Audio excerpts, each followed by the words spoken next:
So, alright. Good evening. Guten Abend.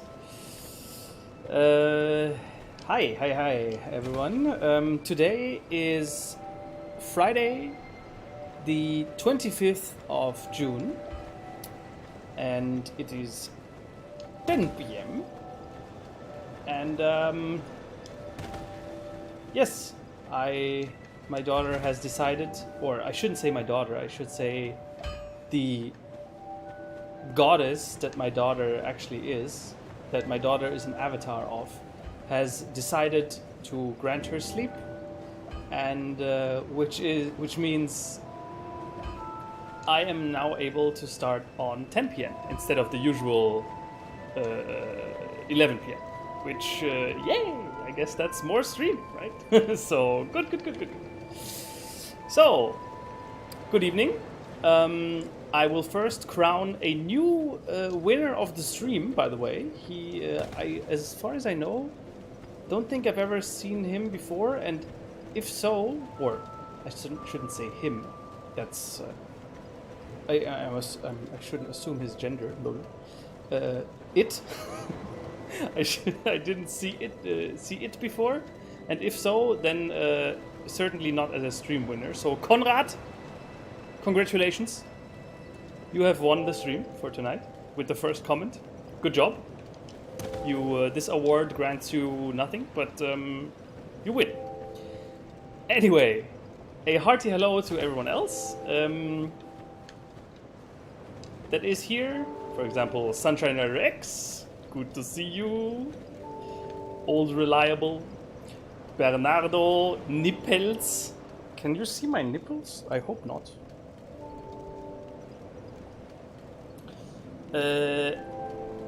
Some Cranberry. Hi. Anton's watching cursed stuff, so I'd rather be here. Oh, is Anton currently streaming? Watching cursed stuff? Yikes. Yes, my friend. You. As always, you get the persistence award, because someone with your level of what's the John Wick quote? He's a man of something and sheer fucking will. So good luck, good job, and good luck with your packing. I hope this time everything goes well with your travels. Then AJ, hello there. Oh, AJ, are you as hyped as I am for tomorrow's game? Like, tomorrow the Euro Cup continues, and man, I can't wait. This Euro Cup, like doing the public viewings in the Discord, has been absolutely hilarious. And now that the group stage has concluded, I can't wait for the KO rounds to start, so we can create some more memes together, like Tiny Man and all. Anyway, Daviti, hola, buenas tardes. I don't speak Spanish, actually.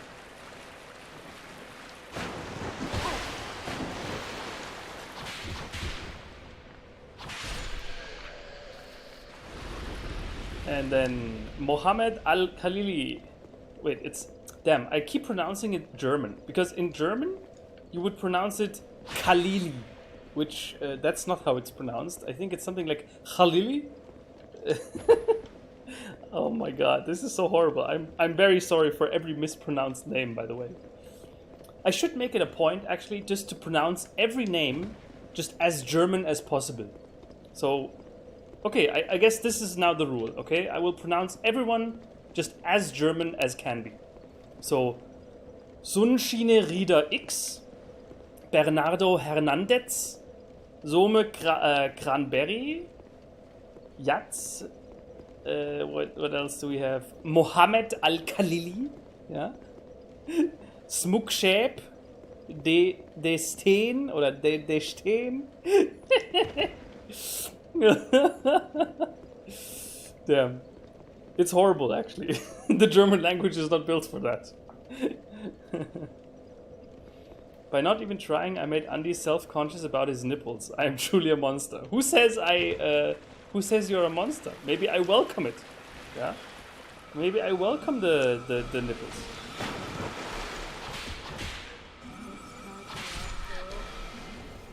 Ah, yes.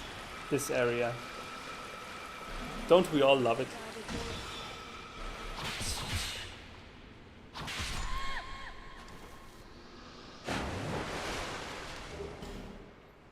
So, Tiny Man Ehrenmann. It's David with your third account. Daviti, aha, I see. Wait, with your third account? Are you some superhuman bot master who's like secretly ruling most of YouTube by having an army of bots at his disposal? Yeah. This is working. Oh my god!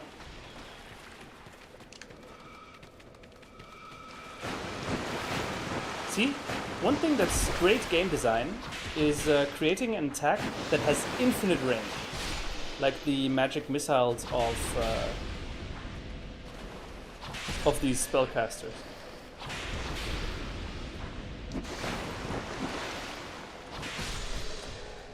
Oh!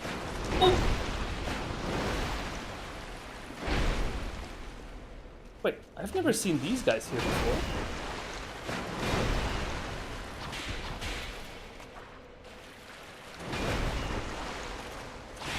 That's new, I think, in the Scholar of the First Sin as well. Like these enemies, they weren't here in the base game version. It was only these jump scare monsters, the spellcasters, and the other knights, smaller knights. Oh damn, Destine, I will miss you already.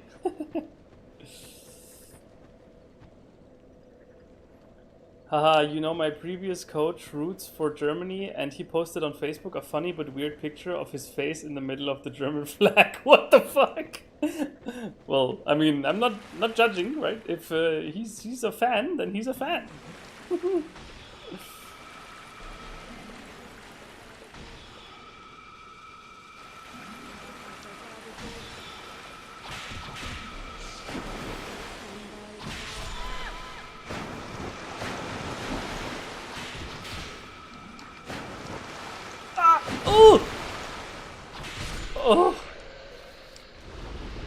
Oh, this area, man. Holy fuck.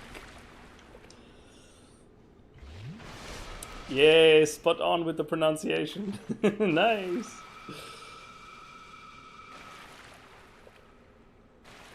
Yats. Rantan's stream just ruined my life. Praise Allah, Andy is here to fix it. Hardeep Nijar, how did... please explain, how did Anton manage that? I'm just asking for a friend.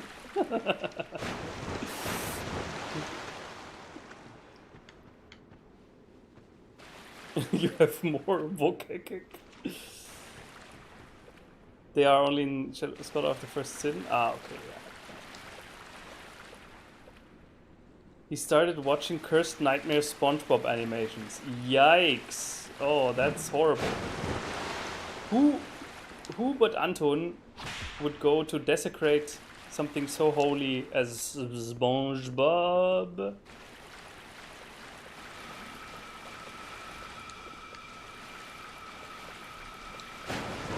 Yeah, it's not enough that these projectiles have infinite range. They also... See? I called them jump scare enemies for a reason. Fucking fuck! It's not only that they have infinite range, they also have like god tier Reaper missile homing capabilities.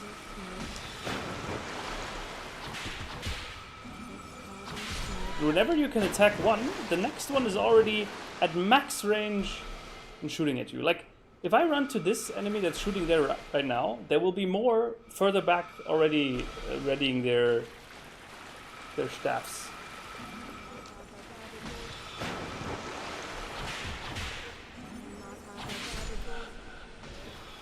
Yeah, there you go.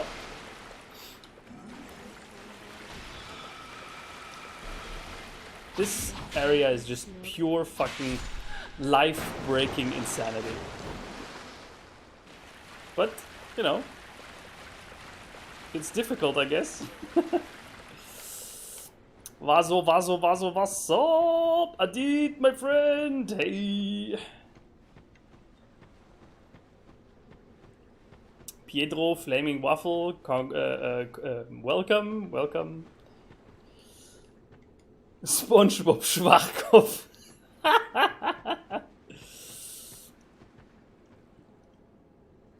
Anton screaming over the announcement of Advance Wars was the equivalent of Andy screaming at the fetus in Ari Village. So I guess you like screaming, huh? Well, then you came in just at the right time in this area here.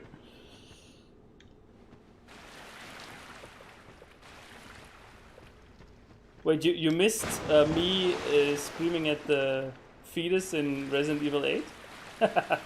You're lost, man. It was a great segment. Oh, he has very low HP. I think the idea here is probably just to throw him down the bridge or whatever this is.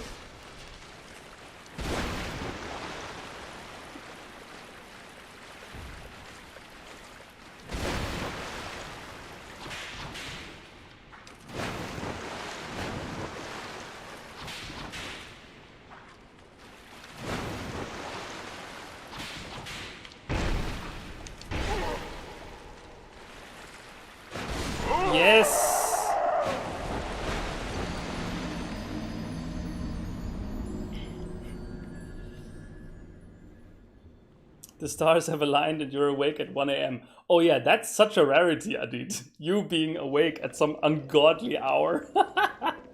Of course, that has never happened before.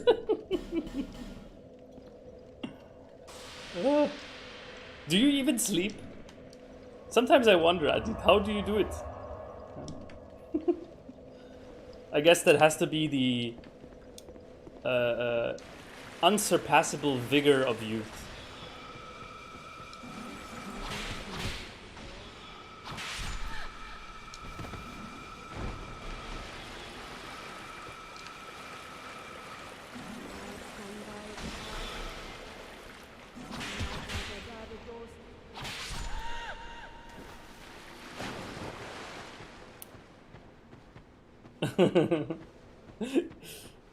Yeah, Flaming Waffle, Schwachkopf. What the Bliat does Schwachkopf mean? I'm not German. Yes, it's very well explained by Destehen with a weak head. Schwachkopf is like a dimwit. Someone who is like weak in the head.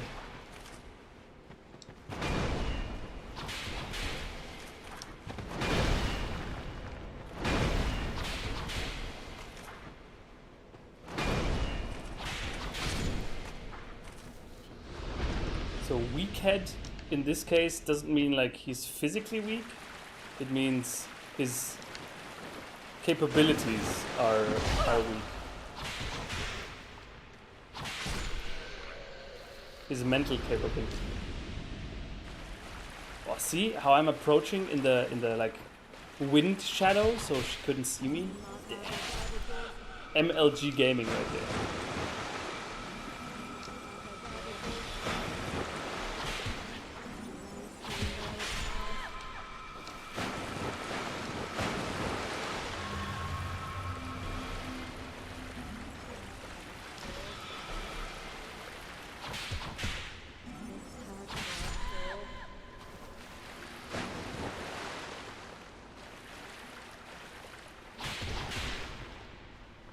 This area is nasty. Like, this is a big ring or something, but if you walk forward just a tad bit too much, you fall to your death.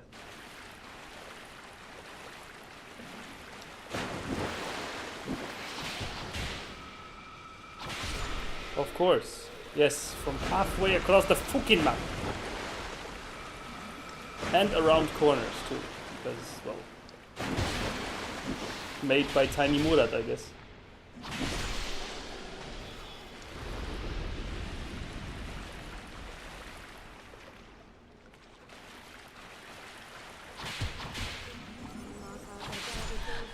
and the next one's already there. Woo, this area, man. This area. Yeah, that's all I can say to this area.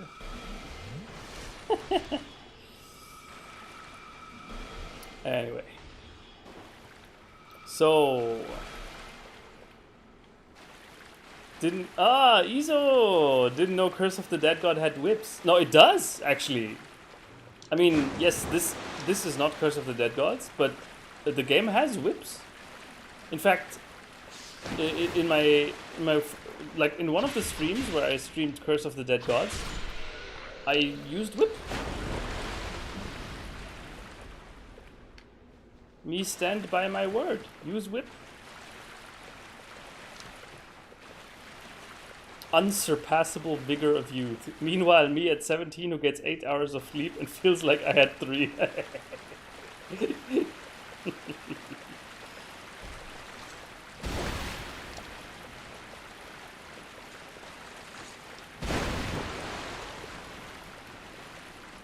What is here, by the way? Is this area even worth it? Locked? Oh boy, I made a mistake! Well, at least...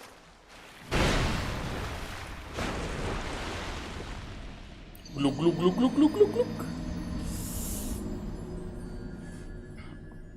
Ah.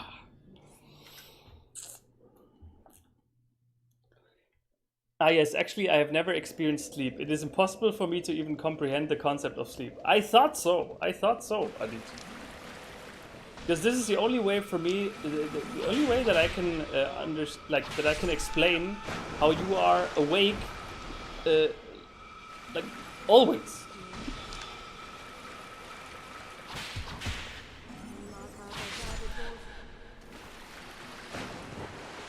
Whoa, the staff!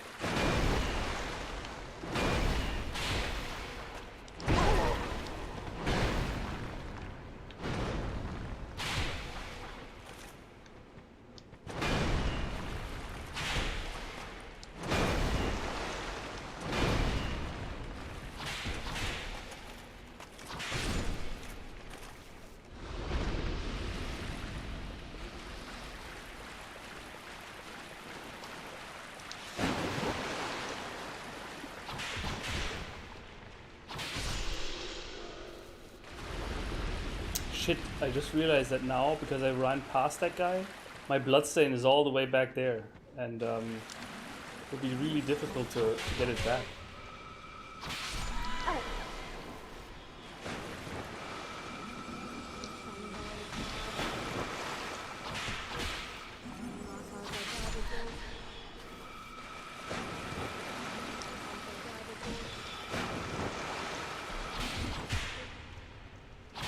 In fact, I will probably die trying to get it back. Ah, I love this area. People and their resting time period, I call them weak! Oh, Wankerchief! Yes, I missed you last time. Please, explain to me how this area works. Explain to me why this area is perfect game design. Ouch. No! Jo! Fotzensohn, Alter! Leave me be! Please excuse that very bad word. That was a very bad German word. It means the son of a cunt. Do not use it. It's a very, very bad word. Wankerchief, you tune in and then it's Shrine of Amana and you're like, nope. Oh shit!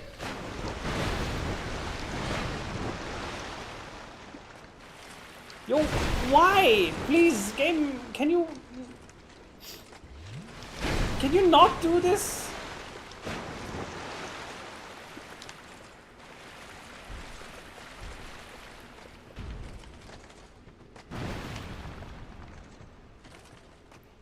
Yes, I just have to defeat him the good old-fashioned way. By literally hitting him for 10 minutes.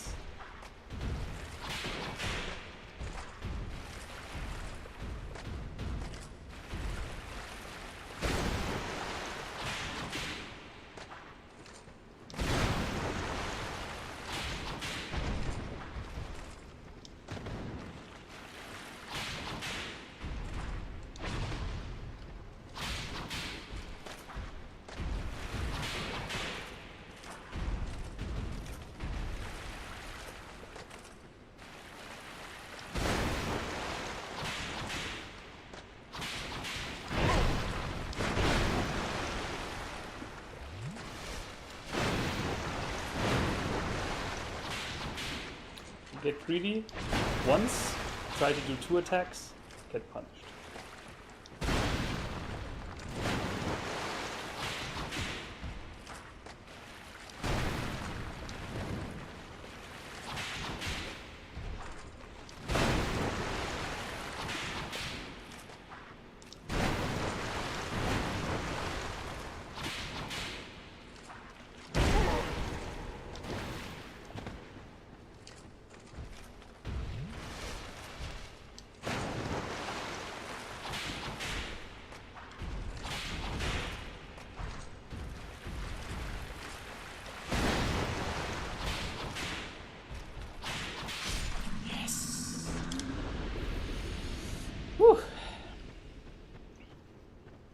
I'm sure you love whipped cream.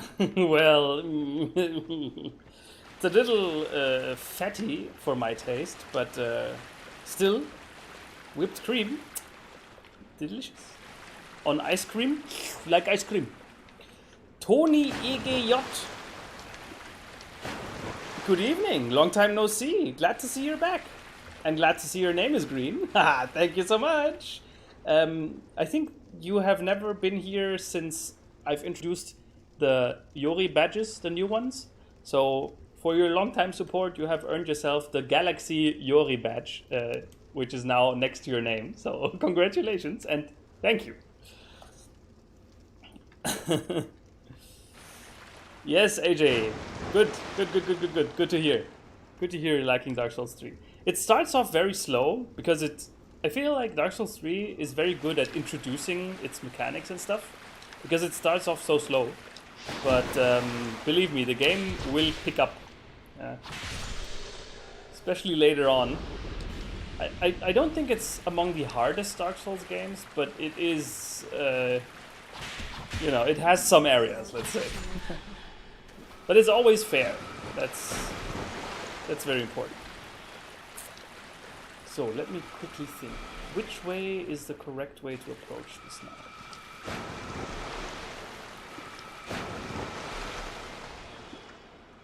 The way you're supposed to do this is like use these pillars as cover.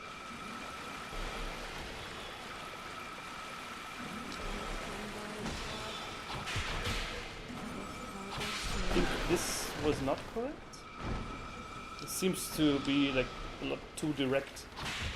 But maybe actually, yeah, maybe that's the correct way to go.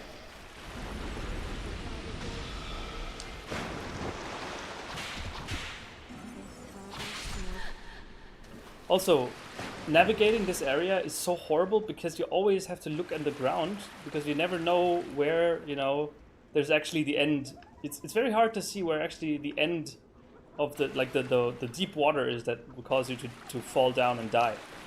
But there is a way to make it visible, and that is with a torch, I think.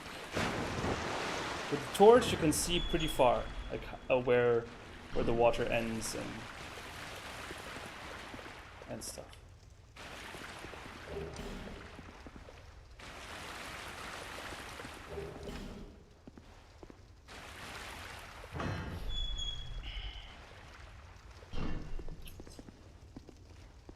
Adit, are you secretly an eldritch being not shackled by mortal limitations such as sleep?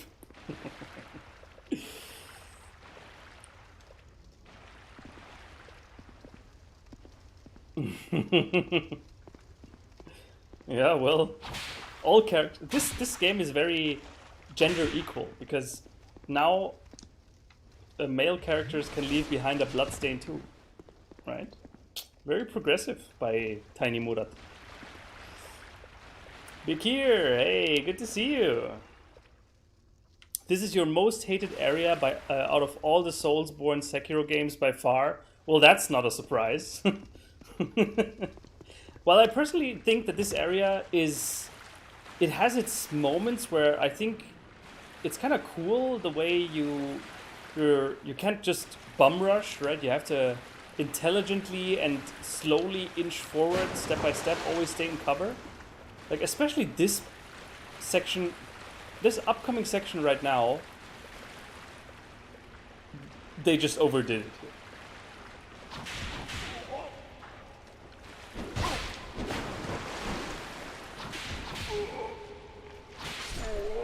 because not only are you being pelted by like American drone guided missiles that fly through walls and can hit you from half of the world away, but there's also like death traps everywhere, you know, here. Like there's also dead drops everywhere that you cannot see unless you look straight down onto the ground. And all of this combined just makes this area feel hellish. Yeah. Like for example, up ahead is a melee enemy and a ranged enemy, which is already pretty challenging. But getting there is like completely horrendous too, because you know there are traps everywhere, and then there are jump scare enemies somewhere in the water too. So yeah, this is Mamma mia! You'd be surprised, but this is actually one of the few areas I didn't mind too much. My only gripe is the small dudes hiding in the water. Okay, wow. I kind of dig the aesthetic. Yeah, it's true. It's like one of the more like Dark Souls 2 areas have this problem that they often look very sterile because the devs didn't have time to put in any like destructible items or anything. Like it just looks very bare bones. But this area is pretty cool. It feels more like finished than the other ones. Yeah. Tiny Murat versus Tiny Man 2022. Blighttown is way worse. Wham die mo. Vam di mo. Vam di moe. You think? I think Blighttown is actually pretty chill. Although, you know, the poison darters, yeah, they can drive you insane. Yeah?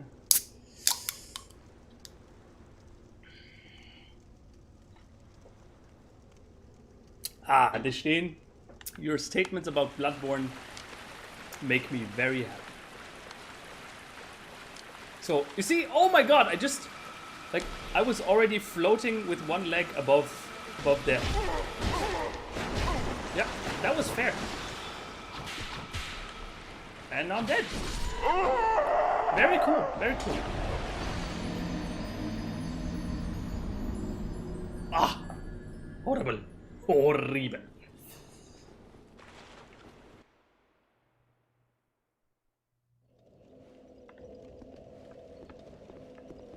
And because this area really punishes you for rushing, this makes it even harder because every attempt takes so long, right? Because every attempt you have to be so methodical and everything. You will be very frustrated when you die at the end, and then you will rush, and then you will die again, and it will be horrible. And this is how you quit.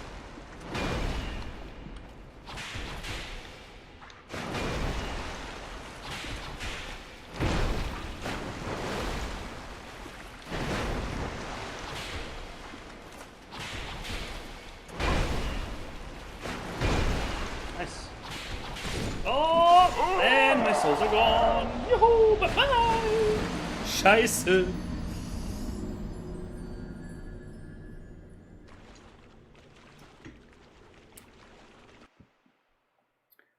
This area shows how much enemy placement matters. Yes. Absolutely.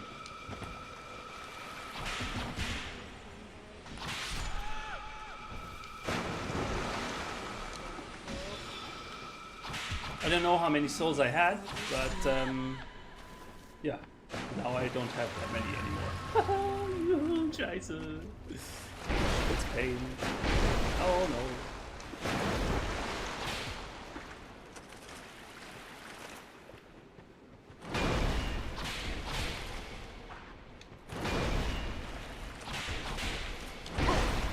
There's no way for me to actually evade when they, after in their recovery animation, if they decide to do these two quick slashes, there's actually no way for me to evade it. It's only luck based. Thanks.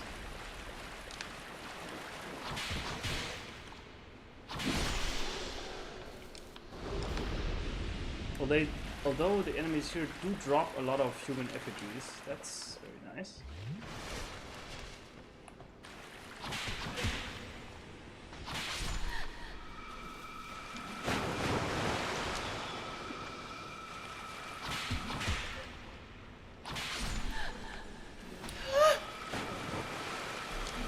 By the way, it made me very happy to hear how much you guys all liked the thumbnail from last time. I think Spoody did a great job there.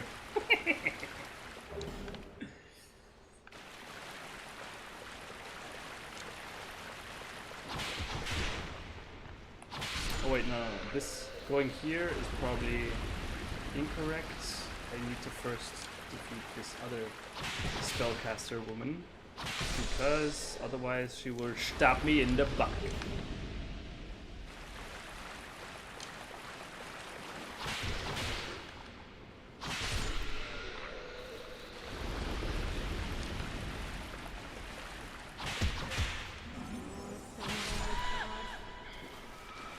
Hola, Xerac. We've just been talking about Dark Souls 3. Like, for example, did I remember correctly? You just recently got Dark Souls 3 too? Dark Souls 3 too. 3 as well. And AJ also bought it just now. So, yeah. Share your experience.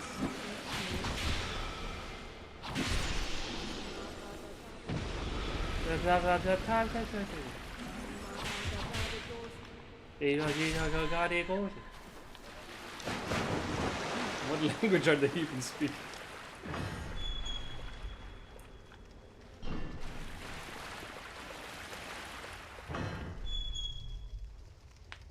Best place in Dark Souls are the Dark Souls 3 DLCs. Oh, they're up there. Yes. Like the Dark Souls 3 DLCs. Honestly, all of From Software's DLCs. Like, I haven't played the Dark Souls 2 DLCs yet, right? But for me personally, I think From Software and DLCs, it works. It just works, man. I've never felt cheated, even though, you know, their DLCs are pretty expensive. But I always felt that they are worth their cost.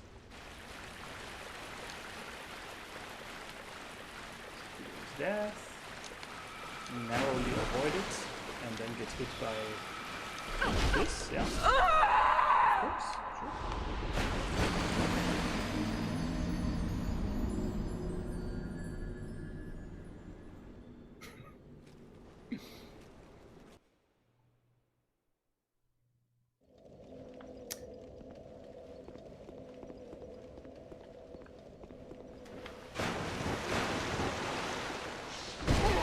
Wait. Sunshine Rider X, what? You're saying your pet peeves is glowing vegetation? Pet peeves is stuff that you don't like, right?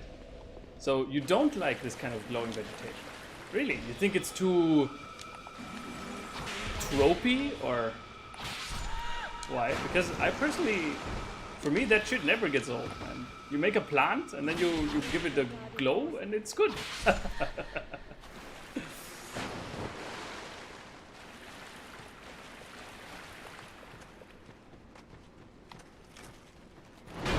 Ah, Bravador, too bad. But glad you still came around. Glad you still could say hello.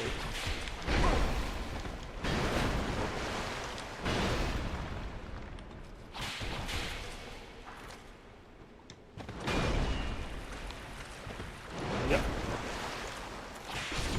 Zack. Nix zap zarab.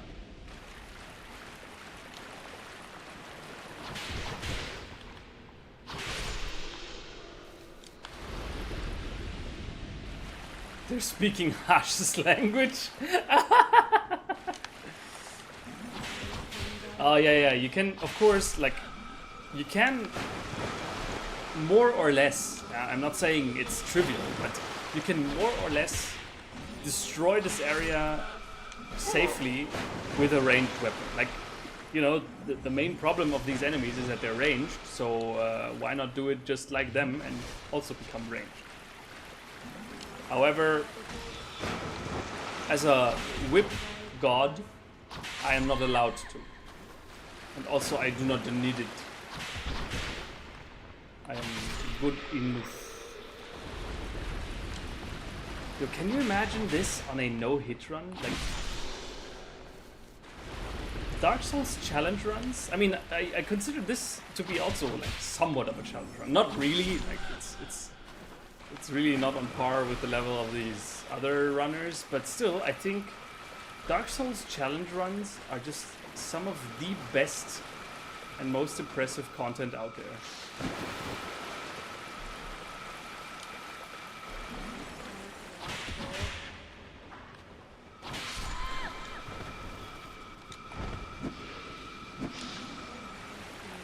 Especially like no damage, holy shit.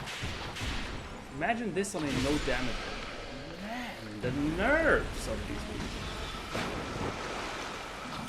Nerves of steel. To speaking fascist language, oh my god, that's so good. That's so good. It's even better the second part.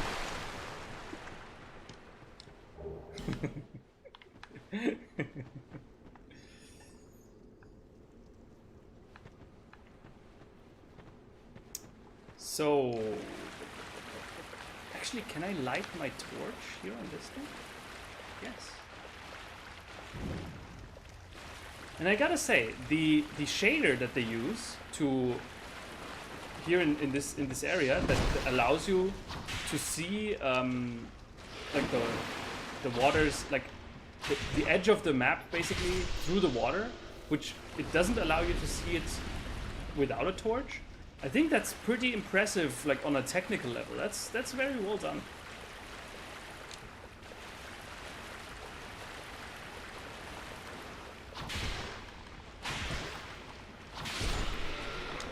No! Oh! Yeah, well, as it turns out, rolling with a torch in hand through water actually turns off the torch. Who would have thought? Who would have thought?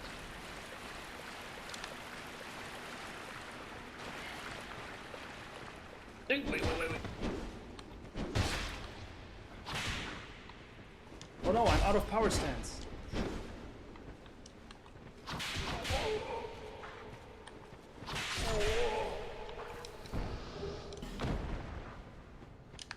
So.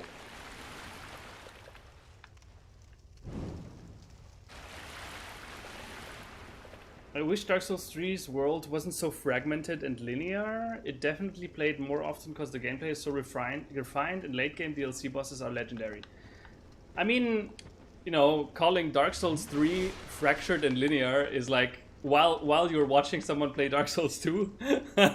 That's a bold statement.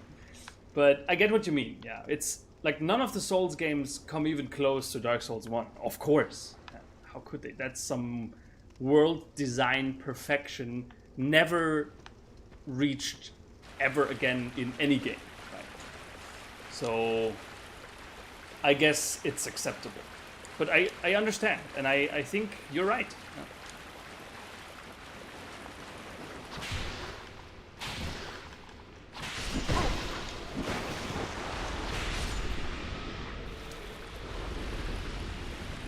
So, gotta light the torch again. Yes. I'm filling in for Hash today. Gack weg, Spritzgag in meine Wackritze. Ah, a good attempt, but I'm sensing a little bit of an imposter mode here.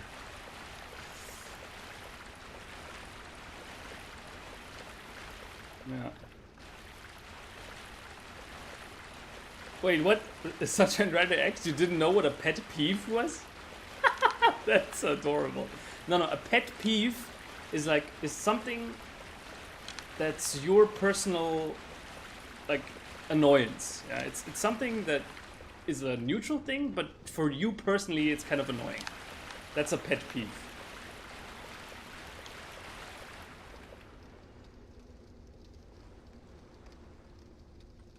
Can't imagine playing any Dark Souls 3, Dark Souls game, let alone a no-hit run. Yeah, no-hit, holy shit. The only game where I can, or no, the only challenge in these kinds of games that I can maybe imagine trying someday in hundreds of years, is a no-death run. Maybe that. Yeah. But everything is... Ah!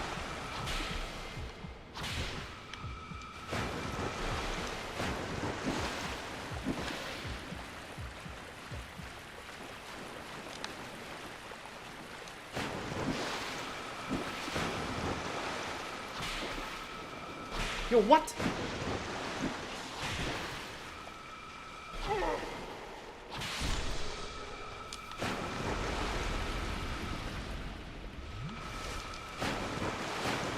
The enemies are so far away that their animations aren't even fully loaded in.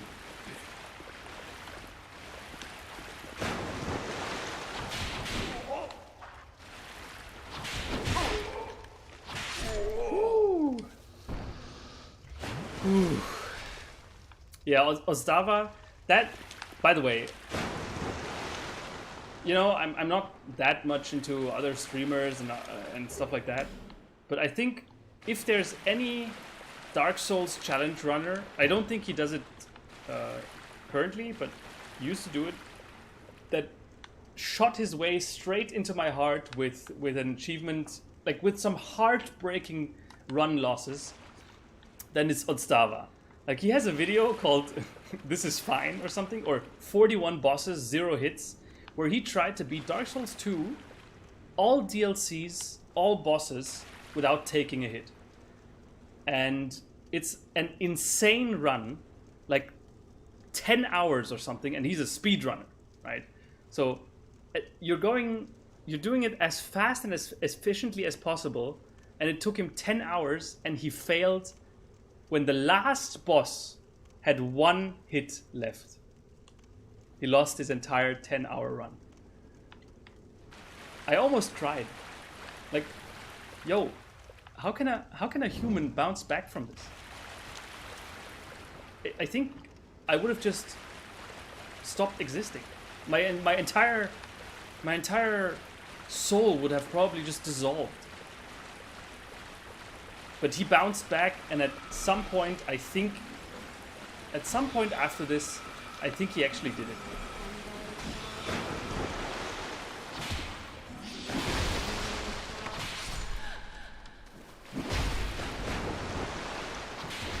And yeah, I don't know if he was the first, actually.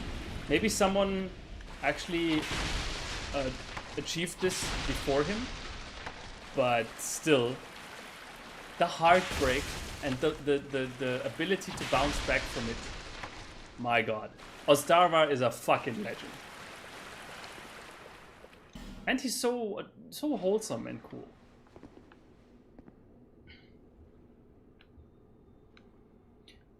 Izo, yes, I think those were like, okay, maybe now, like, this has been a few years back, right? Maybe now the game has actually been beaten, like, all bosses, Dark Souls 1, 2, 3, all DLCs, all bosses, back to back to back, without taking a single hit. Yeah, maybe someone did that. But back then, I don't think. I think Ozdava was among the first. Should I buy Cuphead or Neo 1? Well, you know my opinion on Neo. I think that game's pretty ass.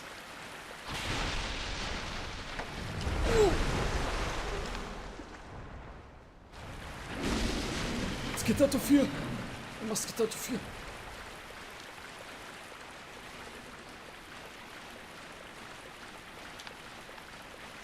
Can I maybe aggro that one guy there? No, it seems I can't. Oh, and of course, there's no stairs back. Yo.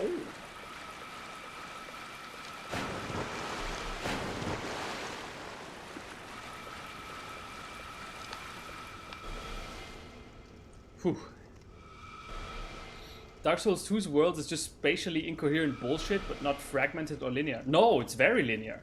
Like, if you look at the Dark Souls 2 world, it's basically just tubes stretching out into one direction, right? You have this one crossroads area in the middle that's like the shaded woods thing. And then if you go into Castle Drangleic direction, it's literally area after area with no branching paths. Like Castle Drangleic, Shrine of Amana, Undead Crypt, right? That's just it. And it like from this crossroads in the middle, everything just branches off, and that's that. And then you got the other direction with like Aldia's Keep and the Dragon Shrine, and you know.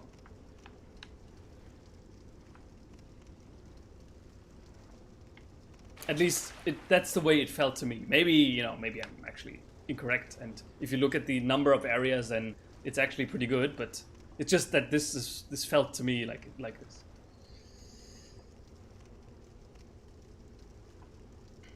If only Dark Souls had gameplay that's fast-paced and tight like in Sekiro, that'd be so good. Because honestly, the bosses look so cool. But I immediately get turned off by the combat. Fair enough. Fair enough. It's understandable. I don't think that's an invalid complaint, saying that the combat of Dark Souls just turns you off, which because it is strange. Yo, what the fuck is this? Is this combat?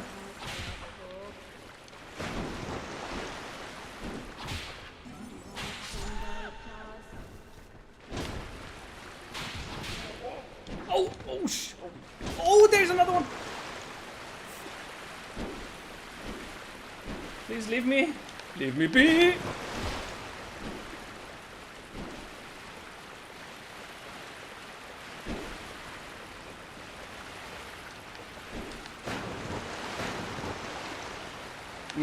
Yo. Up. What? Where did they follow me to? Hello? Hello, please? Yo, don't tell me they go back all the way to the bonfire. No.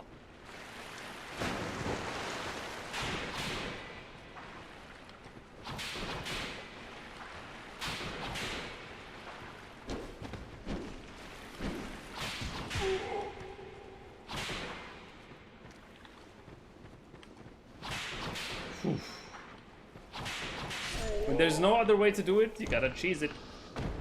Cheese it.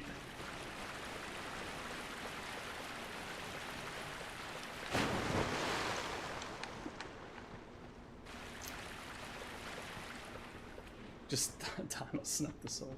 Oops, gotta go. Bye-bye, Andy. See you tomorrow. Eurocup, hopefully. Yes, hopefully. Oh, damn, AJ. I'm so hyped. Eurocup will be awesome. Awesome.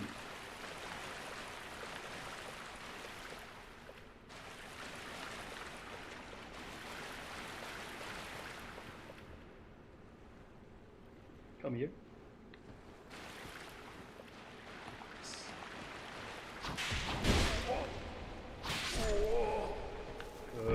Good.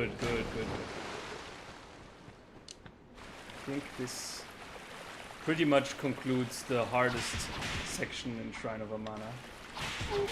Although I spy another shitty spellcaster all the way back there.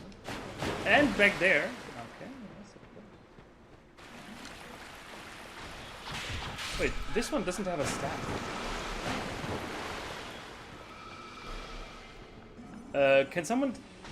Does someone know if the boss is right behind here? The frog boss? Or is there another bonfire?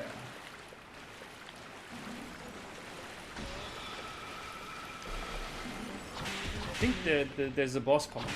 Which, do you realize how fucked up this is? Having, like, I've just barely, after almost an hour of playing, made it to the fog gate, and then there will be a boss. Right?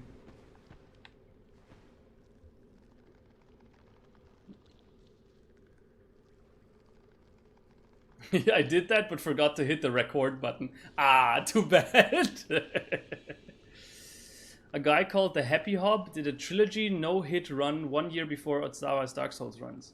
Really? And he did that all DLC boss, or was it just beat the game as quickly as possible? Like only do the necessary bosses, or maybe even with glitches and skips.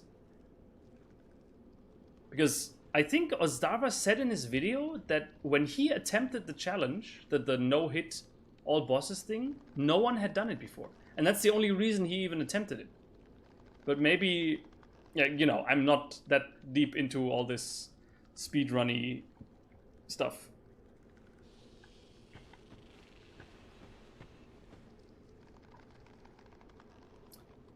Alright, Dustin, take care. Thank you for tuning in. So long. Okay, no boss. I think that means we get another bonfire before the boss, right? Yes, I think, yeah, I think in this cave, especially, like, specifically here, there's the bonfire.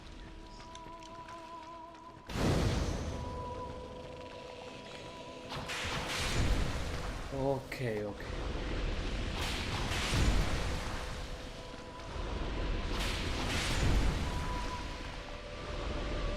So then I would say we finish exploring the other area, especially the submerged parts, because there's some more places to explore, so like some more floor space.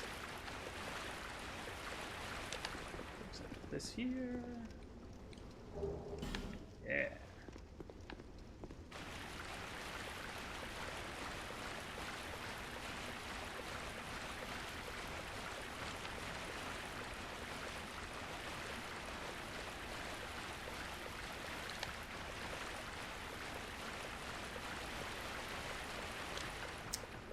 Okay, back there, I think there was nothing else beside that fat enemy, so I'm just going to leave that alone.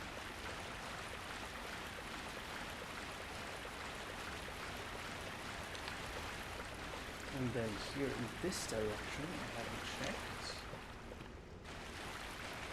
But here the floor goes further out. Nice, the whip. Such good hitbox.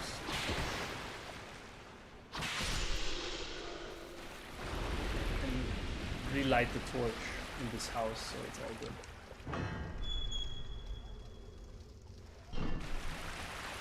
Yeah, Squilla Killer, or what his name is also a very, very cool runner. He's so chill, and I just love that. I just love these chill runners, like that don't unnecessarily hype everything up, so it just becomes cringe. It's just like they know they're so good, and that's why they don't need to hype anything. They just take this run for what it is.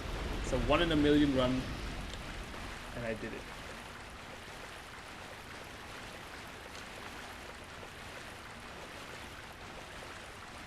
Oh, a chest.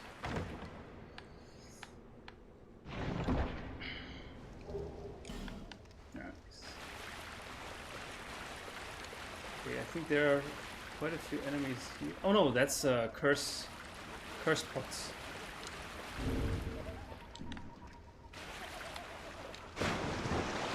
Oops, that roll was a mistake. Anyway, I think there's a way for me to boost my curse resist.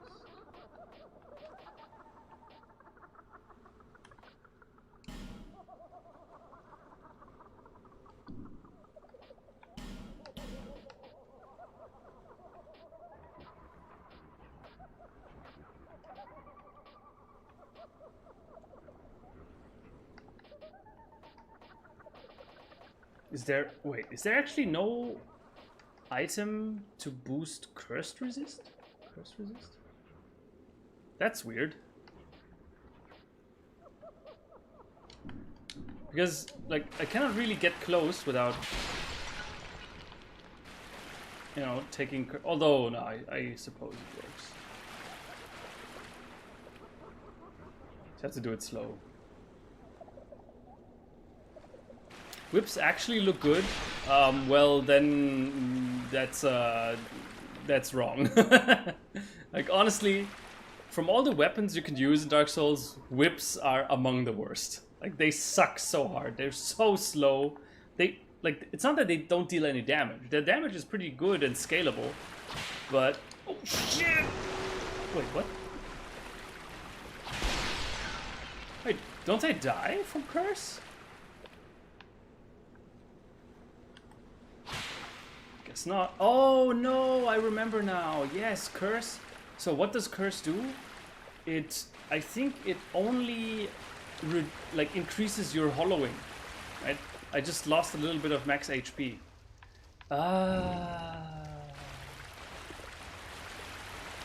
Oh good, man. It's all good, man. It's all good, man. Okay, so this. Now let's further crawl along the edge here.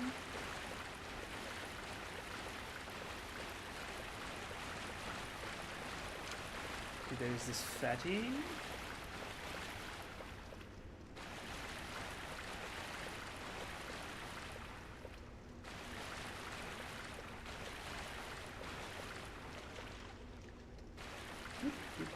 Don't mind me.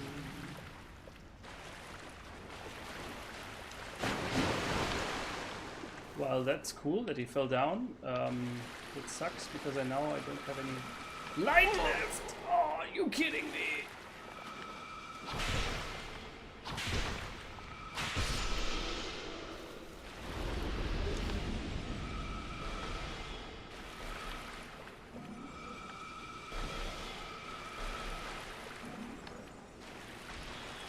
Guess we'll have to do it the old-fashioned way without any torch. At least there's cover here.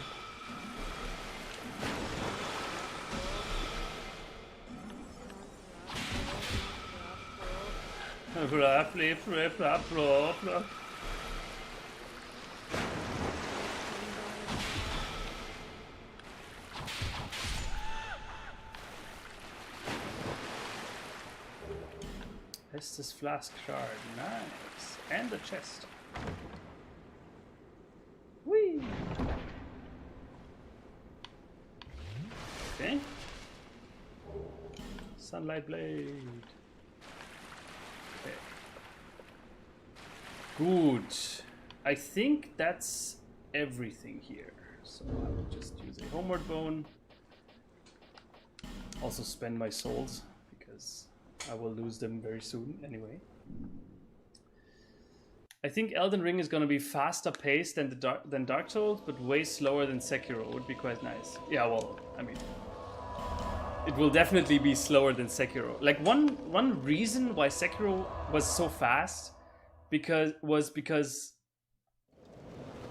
like Sekiro is using a katana, and one of the things that makes Dark Souls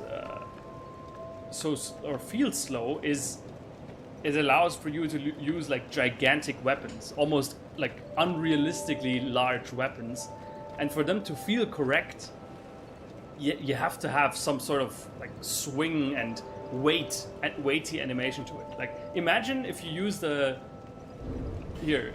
imagine if you use this. Yeah. Imagine if you swung this around like Sekiro's katana. I mean, this is already pretty ridiculous looking. But, you know, and I think that's one of the reasons why Sekiro is just able to be so fast, because yeah, it's a guy with a katana, shinobi.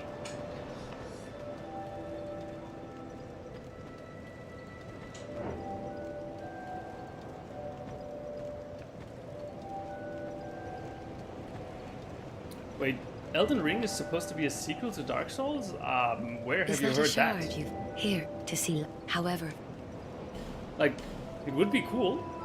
You know, in some way, there's the unified Demon Souls, Dark Souls, Bloodborne timeline, which you can believe it or not, right? But and maybe in some way Elden Ring will fit in, but.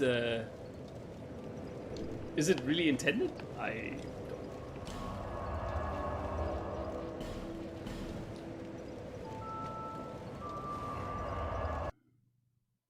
Oh, okay. It was a misquoted statement by George R. Martin.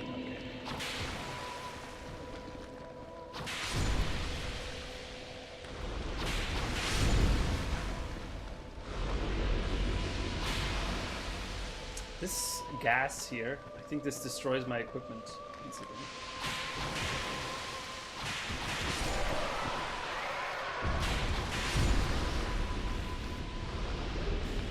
This equipment degradation mechanic that Tiny Murat so like emphasized for no reason in this game is also quite oof.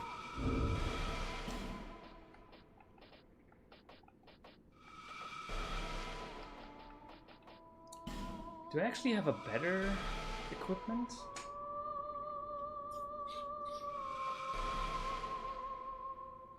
Archdrake is very nice. Alon, Desert. Yes, Desert Sorceress. That's like the naked one, right? Singer. Oh, beautiful.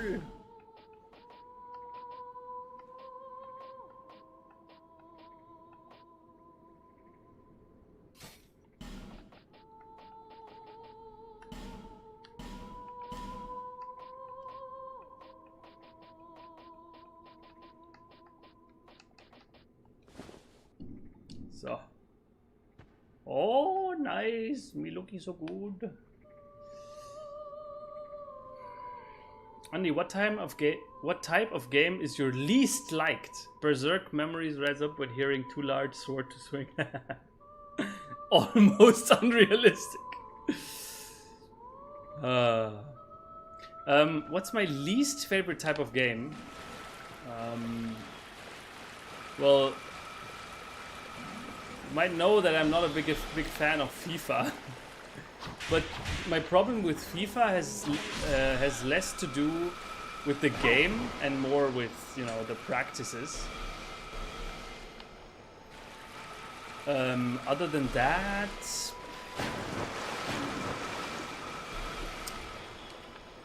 ich kack ab, Alter.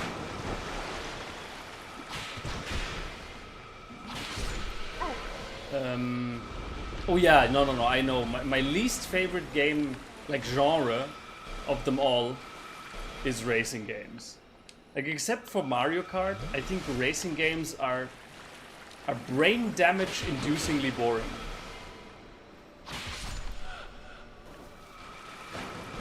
Like, it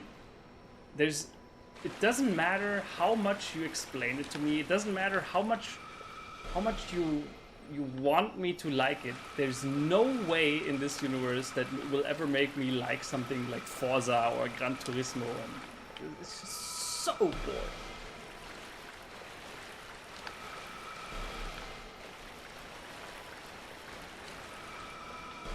Yep.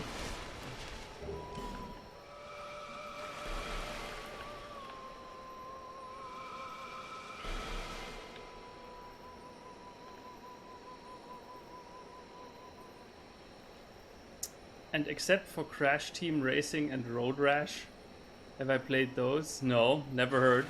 Oh, another racing game, or it's probably not really a racing game, but another game that involves cars that I find okay at least is Burnout. I think there was a series for the PS2, and it had some cool game modes that weren't like typical for racing games, which are like you have to crash your car as hard as possible, and the more destruction you create with your car, the more points you get. It was pretty cool. Peculiar Kinderlure. Spellcaster.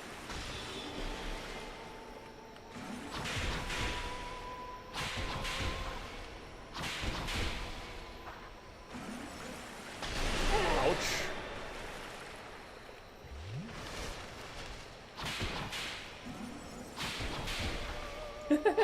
Imagine getting staggered out of your main abilities.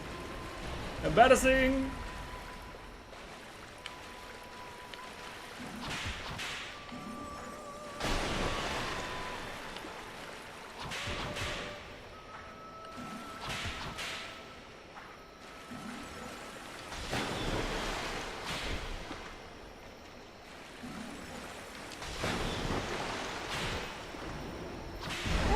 Yo, what the fuck was that ability?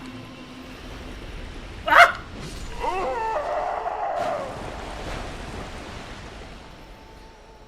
Tiny Murat, I will murder you.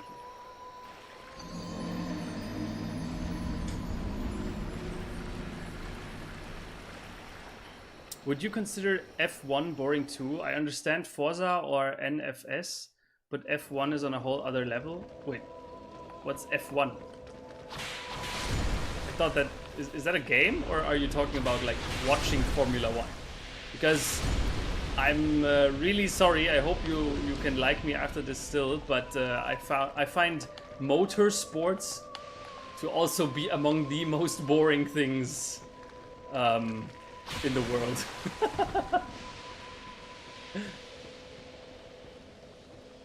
I can understand the allure, right? I can understand why some people like it, you know, like, from a technical point at least. I think it's quite impressive with some of these machines. Like the levels, it's like engineering porn. As engineering porn, I understand, but as a sport, yikes.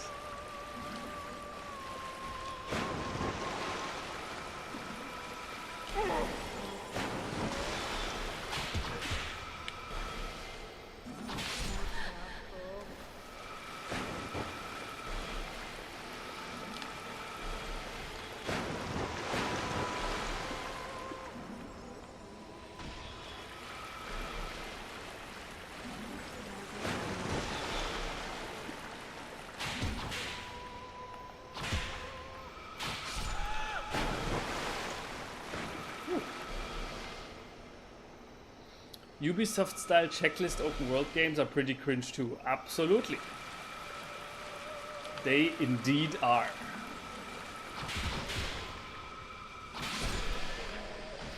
But I think at least, you know, they're very dumb, but at least, you know, they have like their soulless type of fun that you can get from these Ubisoft checklist gaming games. Which is not much, but at least it's something. But from Forza and stuff like that, like from simulation, like realism-based racing games, blech. Never.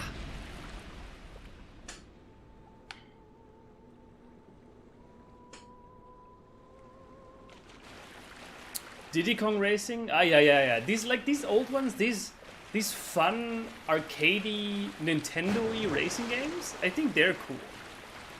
But only because, you know, they throw like every sense of realism out the window and have power-ups and shit like that. Like, that's how you make a racing game.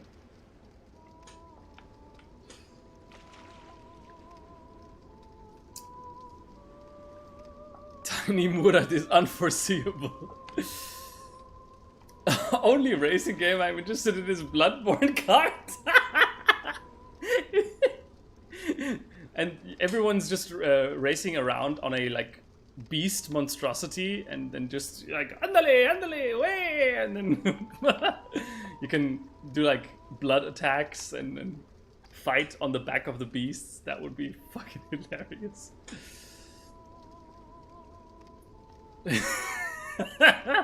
Formula 1 has a game, yes. Now I will unsub from all my 700 alternate accounts. Oh no, I am doomed. I have brought the wrath of Adit upon me. That was a mistake.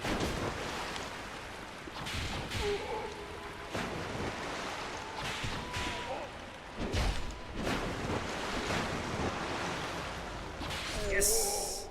Oh, did I get invaded again? I think I heard something. Maybe that wasn't it.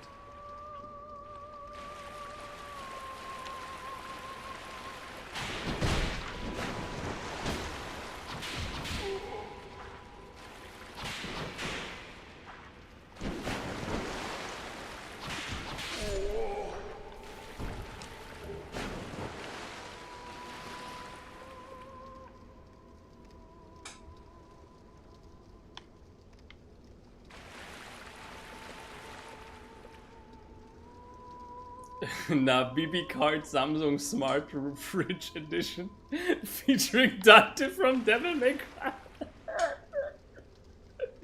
Oh, that's some top tier gaming right there.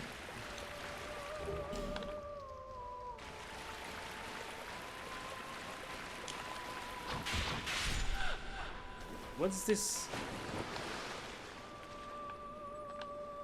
Oh, I think I remember. Actually, isn't there an item later on where you can access some memories? Right? Towards the end of the game, you get an item that you can use to access the memories of the giants. Does this work here too? Can you access the... Can you suckle on the teat of this gigantic tree? Actually, maybe not. Sinan Yegen. Have I ever played Loop Hero? It's an indie game, and I think you'd be just your type. I've seen it on Steam. I have not, like, it has been in my recommended list, but I haven't checked it out yet. Oh, you little bitch. She was hiding.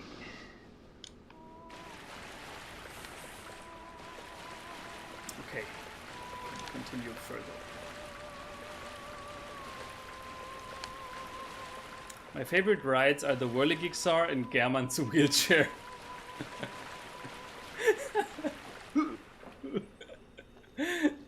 Oh damn, there's a game coming together, Wanker Chief. I like it, I like it. What do you mean they throw realism out the window? I always stumble on golden mushrooms, and that's what I said to the officers every time, and it works. Yes, yes. I mean, it's about the presentation, right, Natams? If the officer believes you, then you know it's only criminal if you get charged, right, or something like that. Why are there so many bloodstains? Slip up ahead. Oh, I think you can jump here, and then the people die.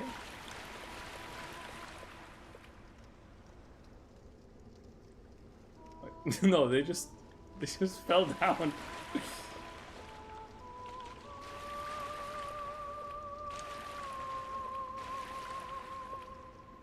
Yo, what is it with these people? Why does everyone just die here? We just walk off the fucking edge. Okay, so this one guy got killed, but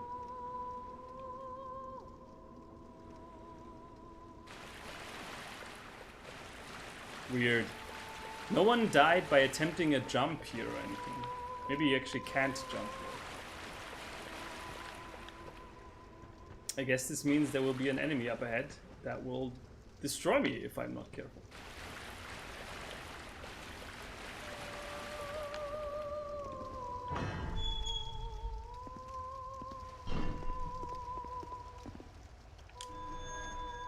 Bye, have a great time. Mushroom make you go wahoo! It's very demoralizing for me when there are like 4 other From Software games I would like to play but haven't finished one yet. Ah, don't worry about it, Mr. Aga. You got all the time in the world. Don't pressure yourself. The games are best if you just enjoy them in your own pace. Okay, Andy, I need to simulate absence of wakefulness now by keeping my cellular, micro, and macro systems healthy. Keep in mind, I don't sleep. Have fun. Yes, Adit, thank you very much. Enjoy your regeneration phase that is certainly not called sleep. So, bye-bye. See you later. See you next time.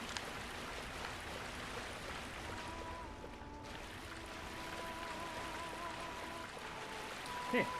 We continue on. Oh, I think it's boss. Yes, now it's time for boss. Big Froggo. Ah, this is the big frog boss. Hopla.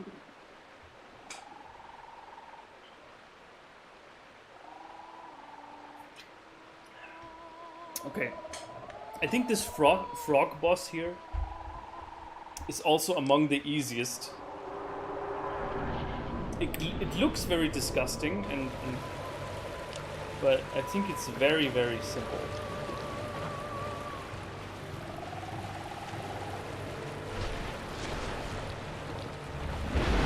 Oh!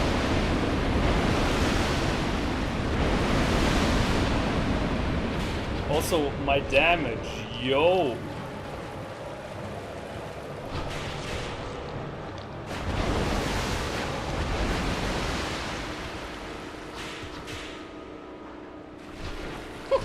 how he puts up that cap like it's a hoodie. So adorable. Like, I don't want you to see my face.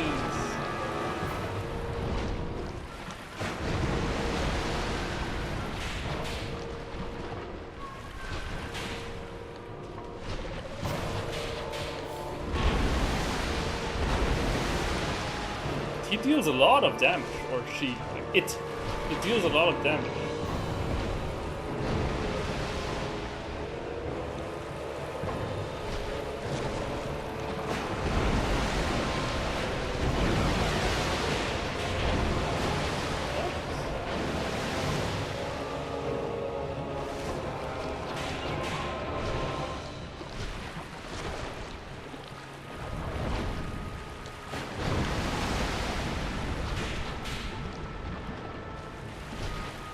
This hoodie, man.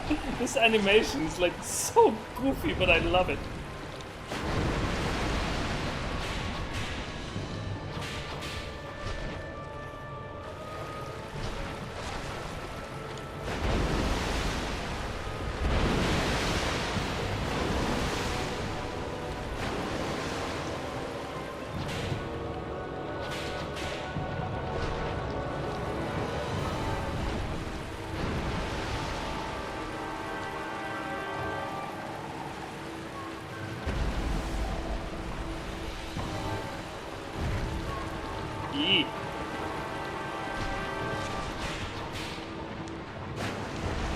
Ooh, grab feet, baby. And down! Strawberry achieved!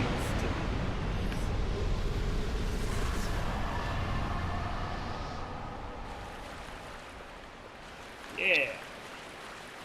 Wait, key to the embedded. Oh, that allows me to open up this BDSM suspension sex guy, fetish guy in the Castle Drangleic.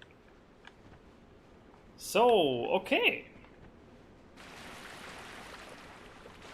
Okay. I think this is pretty close to the end of Shrine of Amana, which means we've left the worst thing behind us.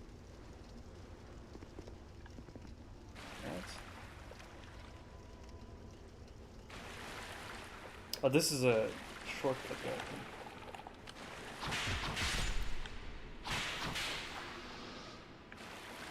This opens up a way that goes all the way around back, and is big shortcut to the very first bonfire, I think. No.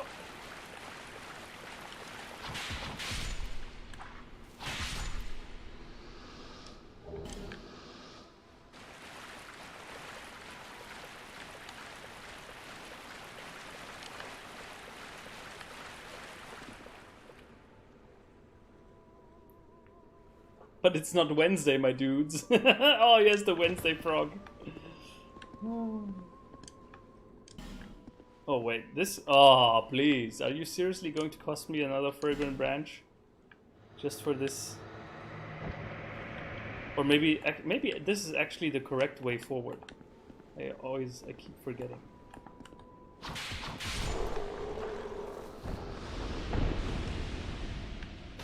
No, I think this is the correct way forward. So let's go explore back. Is it? No. This is a shortcut. Yeah. Look.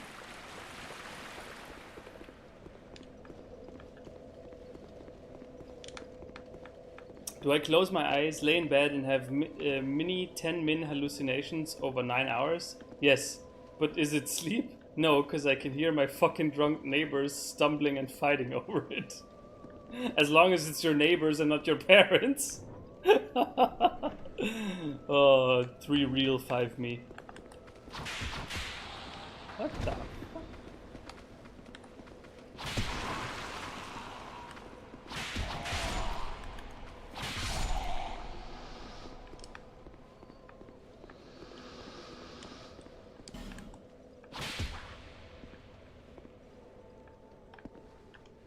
Okay.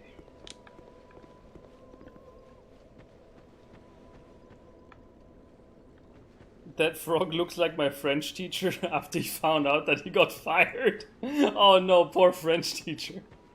Oh, mais non, je suis un grenouille. Yo!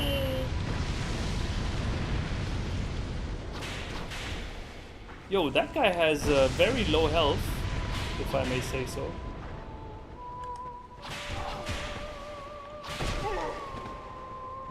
Seems to be a really chill enemy.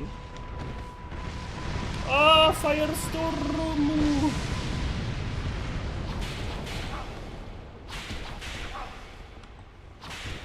Oof. Woo. Oh, wait. Oh, that's DLC number 3. No? Or actually, maybe not. Maybe this area has another purpose.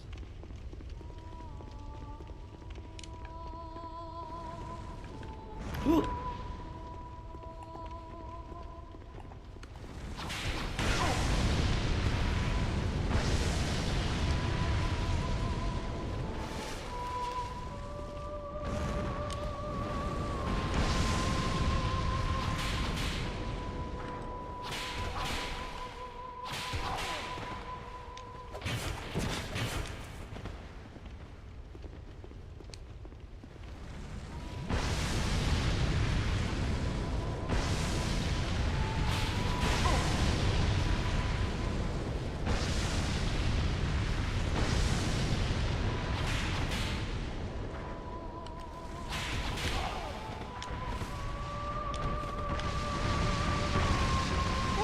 Oof.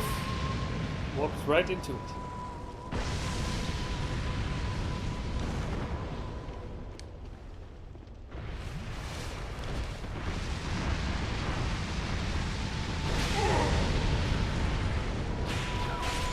Oof.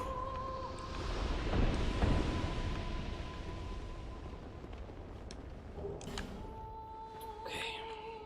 Good. Clean here.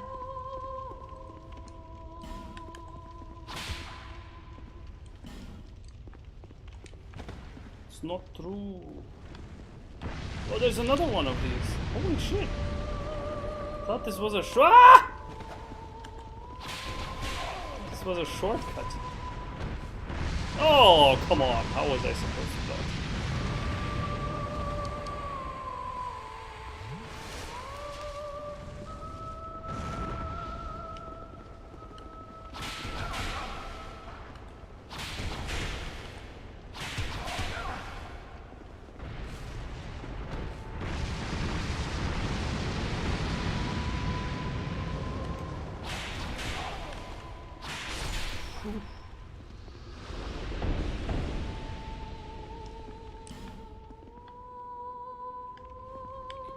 Chest.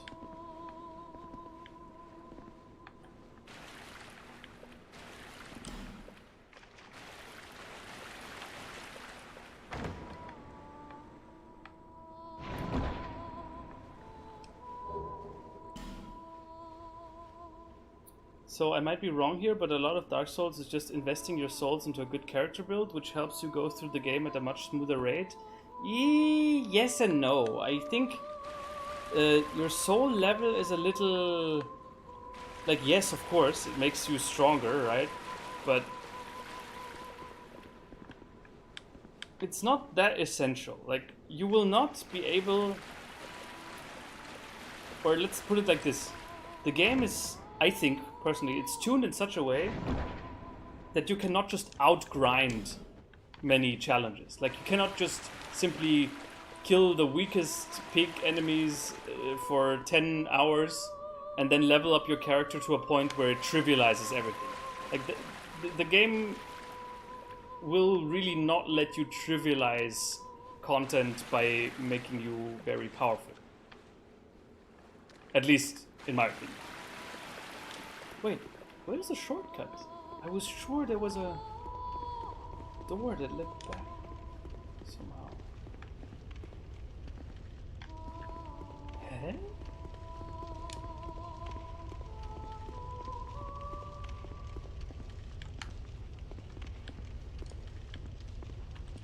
Why and what do you want from us? Milfinito, that is what we are called. My name? Do you mean our name? We know nothing of the outside world. Nadams, this was the first boss today. But on last stream, I think I defeated the... At the end of the stream, I defeated the Looking Glass Knight. So we should be at 2 strawberries right now.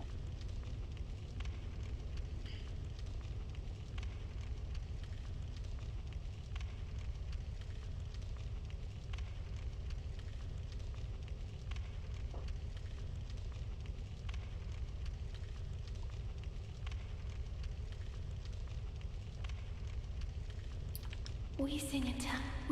We know. Okay.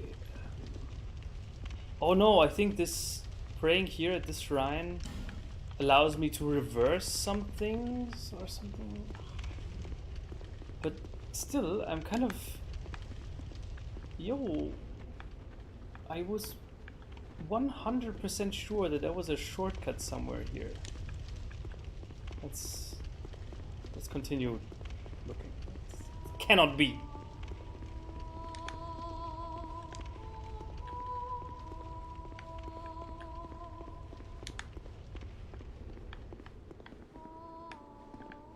I think you can even see it from here, like.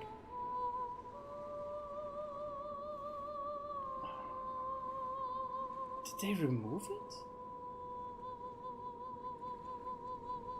Like, I think it went just along the edge here. But it doesn't look like there's something. Maybe I completely misremembered it. Huh. Okay. Maybe that's just my fail then. Oops.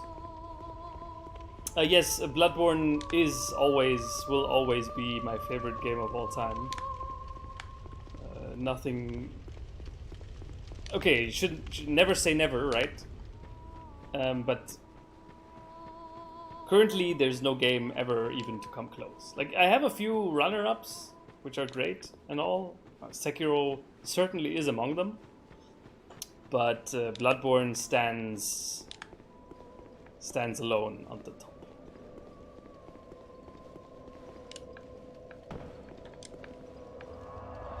So, next stop, Undead Crypt.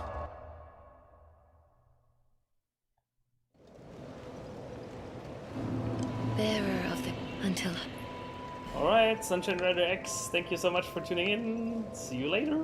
See you next time.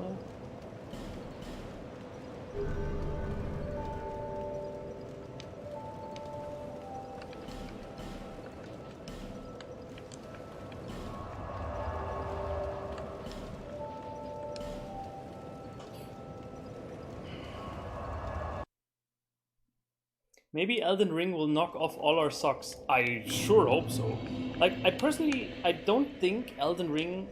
You see, one of the main reasons why Bloodborne is my favorite game of all time and is unsurpassable currently is its setting, you know? It's just this Eldritch horror setting of Bloodborne. It just resonates with me perfectly. And it's not a fault of any other games that they don't have this kind of setting. Of course, not every game can be like this. But it's just that's just a lucky the lucky stroke that Bloodborne had. It had the perfect setting for me, for it to become my favorite game of all time. And which is even if Elden Ring ends up being like the perfect game, gameplay wise and everything wise, it can still never become Bloodborne or become like as good as Bloodborne for me because of its setting. Bloodborne just has the perfect setting and has executed it perfectly.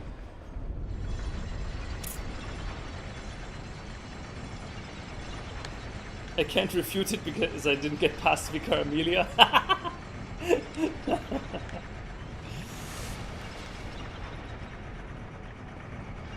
Deine Mutter! Ah, good to see you, Mr. I know where Lübeck is.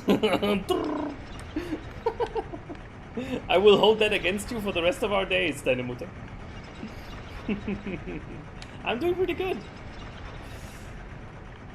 My daughter is went to sleep today very well. Like the last few days have been, or not, the last few weeks, I should say, have been pretty horrible with her giving my wife and me a really hard time with her, you know, not sleeping and always. It was pretty horrible. But tonight was a good night. Hey, Xiaochen. Young hollow, conqueror of fear. What drives you so to overcome the supposed curse? Xiaochen, definitely not. Of course, just because I have a favorite game, it doesn't mean like I don't want any other games. Of course not. Right? Bloodborne is a great game, but it's also great by not having to play it all the time.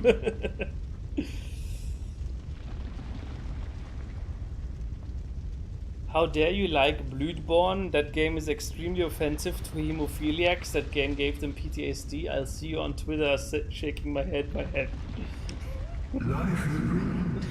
Ha! Joke's on you. I do not have Twitter. Some are treated hopelessly. One man lost his own blood. Others. What is it? Once, the Lord of Light banished the dark and all that stand from humanity. And the men are props in state of life. Young Harlow, no. Is there... Uh-oh, please, help. What do I need to choose here? I don't want to brick my run.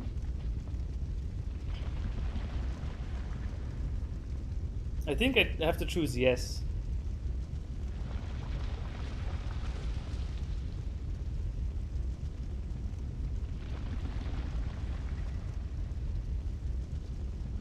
Natam's Twitter warrior arc begins. Let Yuri choose. No, Yuri. True. We've been missing Yuri all this time. No, please help. I think there's... Go with your heart. Oh, no. I think I remember that you can... If you choose the wrong stuff, Aldia will not be the last boss of this game or something. Like, it will be pretty ass.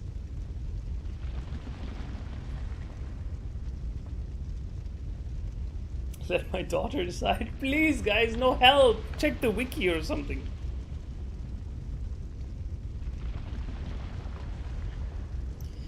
Ah, Deine Mutter. Yes, the the good old question of, do you actually like FC Bayern or are you only a fan because they're successful? You see, the thing is, okay, I will probably make a lot of football fans hate me now, but I personally don't really care that much about a single team, except, you know, like Germany when it's like a nation games. But for me personally, when I watch football, the most important part about it is that it's good football. It doesn't really matter to me what teams are playing that much. As long as it's like good football. That's why I love Champions League no matter who's in the final or who's playing. Because I think Champions League is like some of the best, maybe the best level of football that there is. And it shows. It's just fun to watch. It's great. And that's why I have a jersey of every team that competes in the Champions League. And that is the reason why I have an FC Bayern jersey. Although, I gotta say, if it's a German team versus a non-German team, I'm of course rooting for the German. It doesn't matter if it's Dortmund or Bayern or... by God, hell, even RB Leipzig, okay? Which is like a sacrilege to say, but, you know, I don't give a fuck. Like, I personally think that this entire RB Leipzig hate is pretty cringe. And yeah.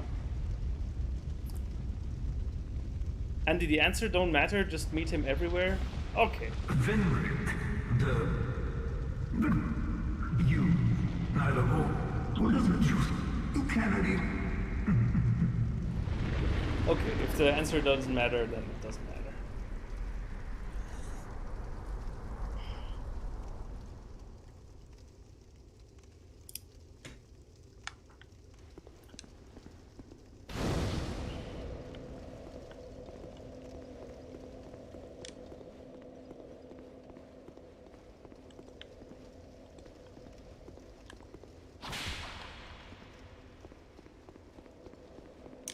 Good. Undead Crypt now. One of the final areas. No, actually, no. Actually, no. This is like one of the areas that is the furthest away from anywhere, but it's not the final area. We still have quite a few ways to go. Which is something that's very great about Dark Souls 2. It's just so long. You know what I mean?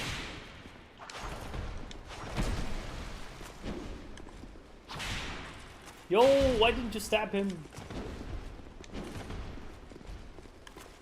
Yes! Whip stab!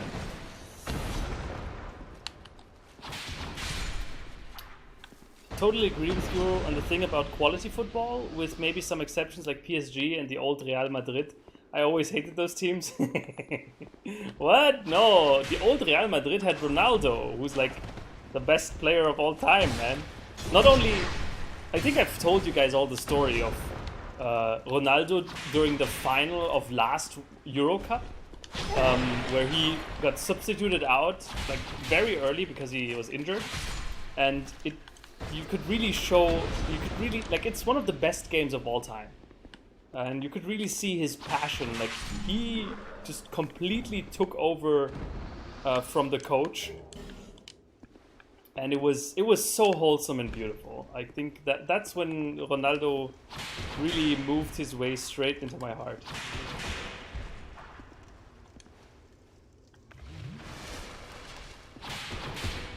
What? Is there really no better way to...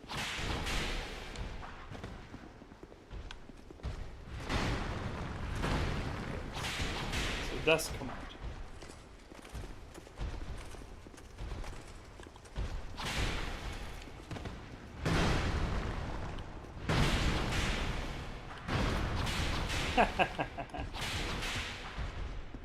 What good are your shields now against my whips that penetrate walls?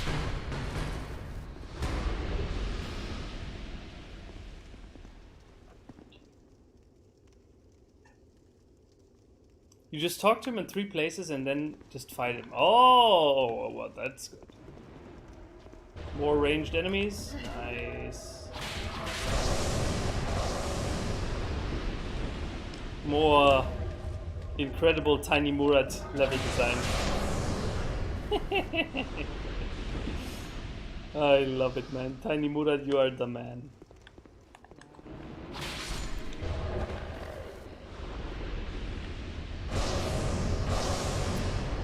I grew up as a Bayern fan, but no, I'm more interested to watch good football and I'm not destroyed if they lose a game. Yeah, pretty much, right? Like, I think so too. I think Bayern is a great team, and I think it's cool if you really like them, if you're a fan even. But at least for me, you know, it's like just a team, just like any other team. It's a good team. That's basically.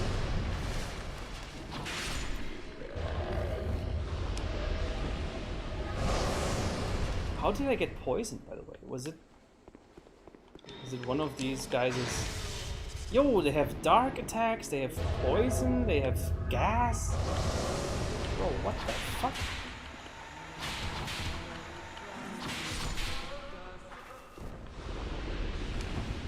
Pretty kritisch.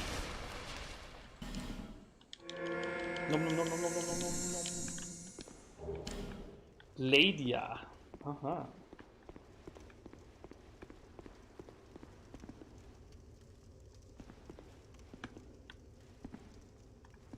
Undead Crypt, and no, after Undead Crypt we have to do Aldia's Keep, and then Dragon Shrine, and then Throne of Want. But of course, before Throne of Want, we need to do the DLCs. Hold. Human, do not produce light.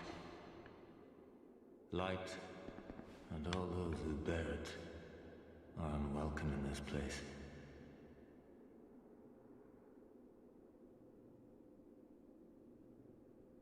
Oh, and before Throne of Want, right? So it's Undead Crypt, Aldia's Keep, Dragon Shrine, and then from the Dragon Shrine we still need to do all the giant memories, and then, right? Because there's this one item you need from one of the giants, and without it, the Throne of Want will just contain the Throne Watcher and Throne Defender, but not Nashandra. I am Ugdane. Countless dead rest here in light. I am a finito. This task was granted to me. Countless souls rest here. Some were rich, others... Did you come for him? You will find him. Many council servants and the like have come to, but they rest here now. Perhaps... In the past, the former King of Light, he feared humans. How queer you humans. This place is welcome to all. Death is equitable. Tell me what you desire.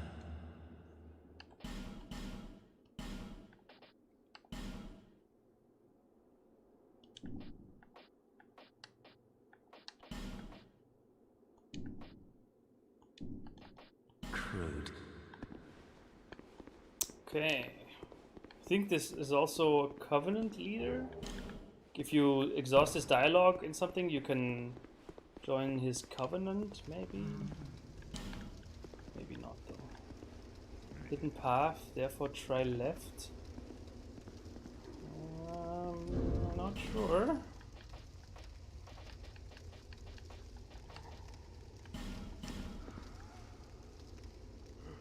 Nope, there's definitely no hidden path here. Whee! Oh no, maybe you can drop down and then gradually go down here. Okay, maybe that's true.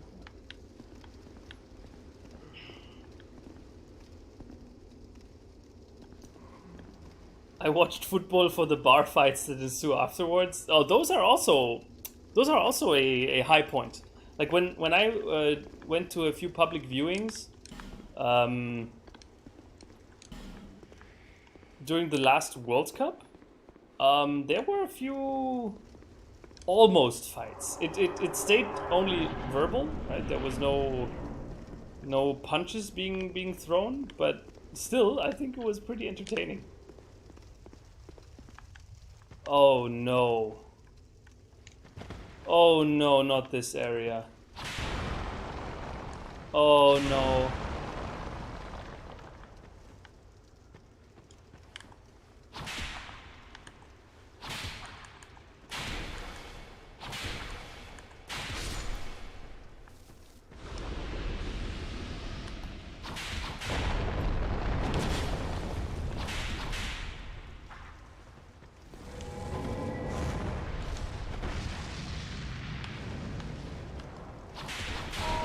Oh, that was a mistake.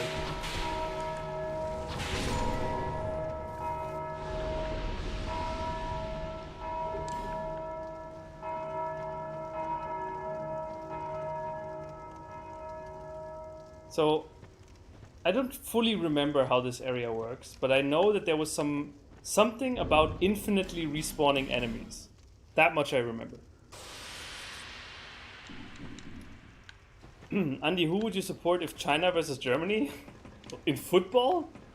Like, China is good at a lot of things, but football is not one of them.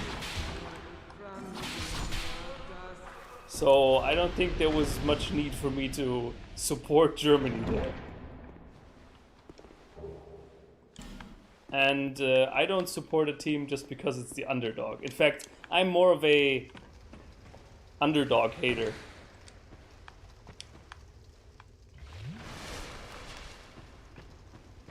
Yeah, Ronaldo is an exception, but I hated Ramos, Carvajal, Pepe, and most of the team altogether. But I can't deny that they were on one of the best teams ever, at least gameplay-wise. Yeah, I mean, Real Madrid won the Champions League back, like, they were the first team in the history of the Champions League that won it back-to-back.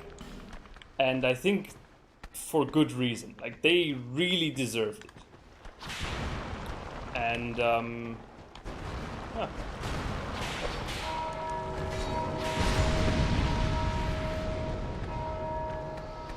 Yo, what the zip?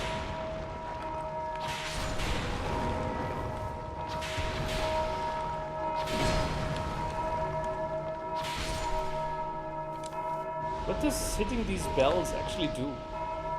Does this spawn more? Okay, so these guys, I know, respawn indefinitely.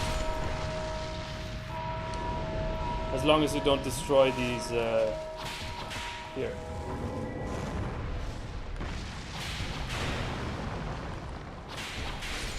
These stones. With the bells, I'm not sure what those do. China number 1!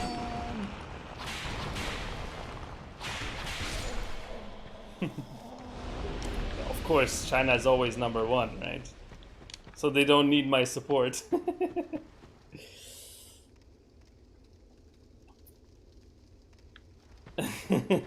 Oh no, my schnitzel.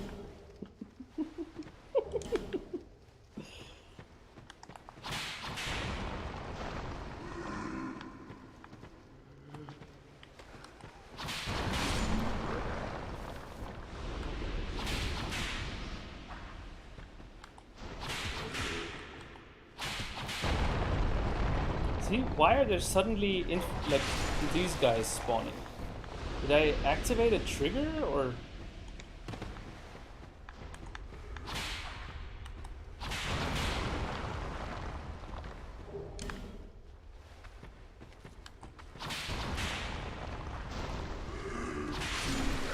Oh shit!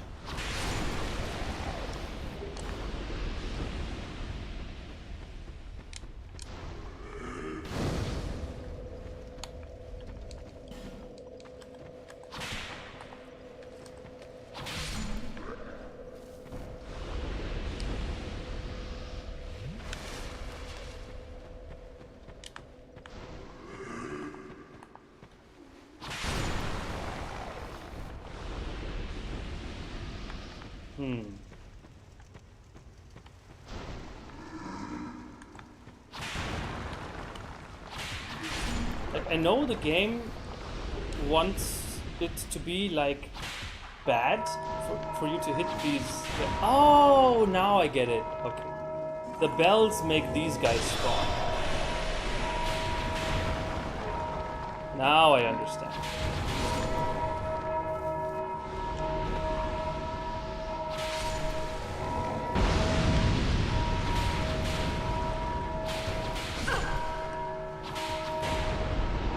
Okay.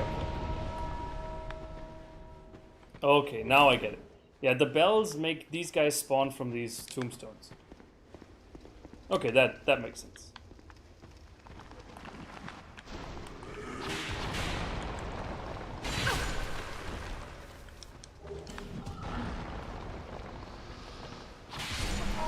Oops.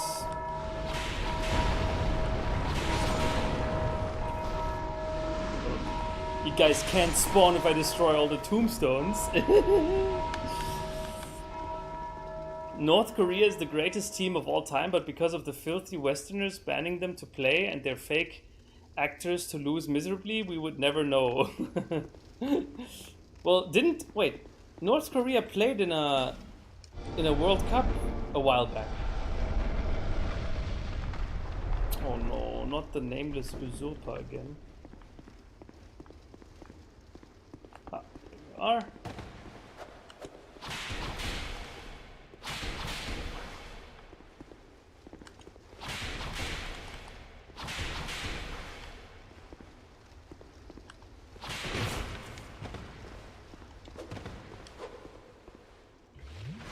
I know drinking during PvP fights is considered very pussy, but I don't give a fuck.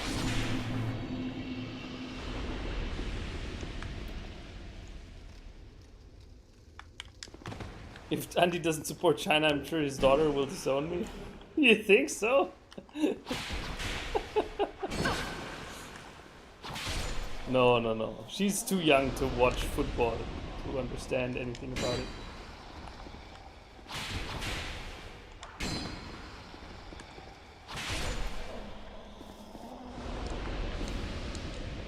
Ghost ahead. Yes. Thank you for the tip.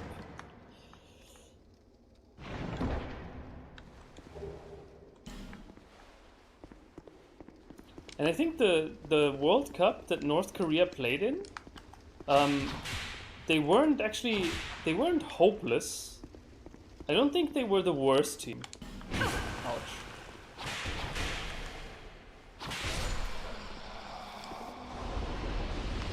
Of course, they didn't make it past the group stage. That much should be clear, but I think it was at least, you know, they at least played some games of football.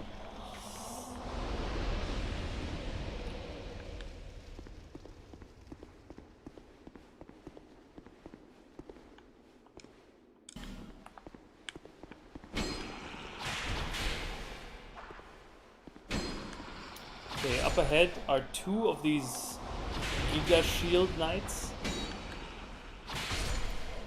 And I think the only way for me to get past them is to cheese it. Oh.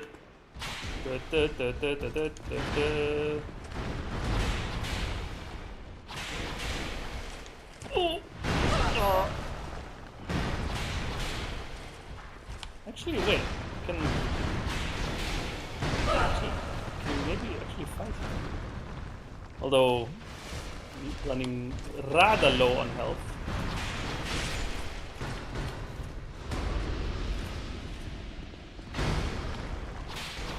Ow. Jo, Junge, mach keinen Scheiß. Yo. But I still have these healing crystals, so that was good. Lol, healing crystals. Anti-vax healing crystals. Fall down, okay, falling down here is... Don't give up, oh shit. I'm sensing danger.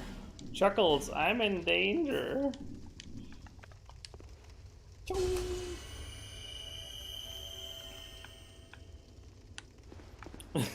Oh no, not Angst. Well, I guess he got me, huh?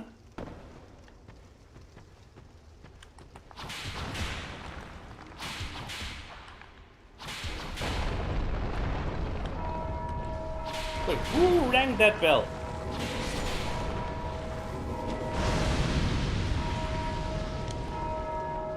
Oh, it was you, bitch!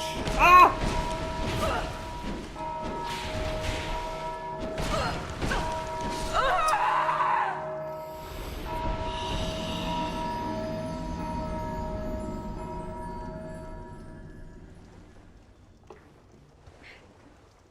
Underdog eater. Andy, my thoughts on the Binding of Isaac. Excellent. A game really after my tastes. I think I've played, I don't know an exact number, but I definitely played quite a few hours of Binding of Isaac. Because I think it's an extremely well done, well made rogue game. I don't know what the correct term is. Roguelite?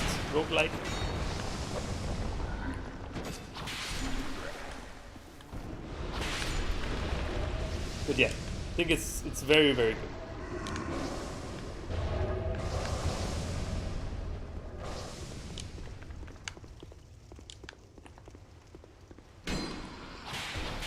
Even though I think it's a little bit too, like, I mean, The Binding of Isaac, I think it was made like from a Flash game, right? So it used to be like very early. It used to be one of those Newgrounds Flash games, and I think it shows because the progression is a little bit convoluted. But other than that, top tier.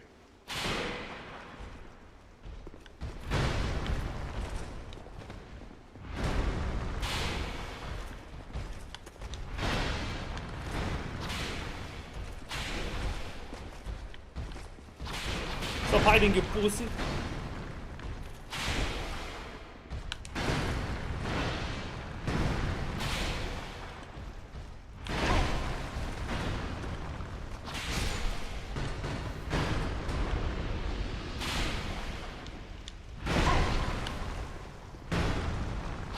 Ooh, close.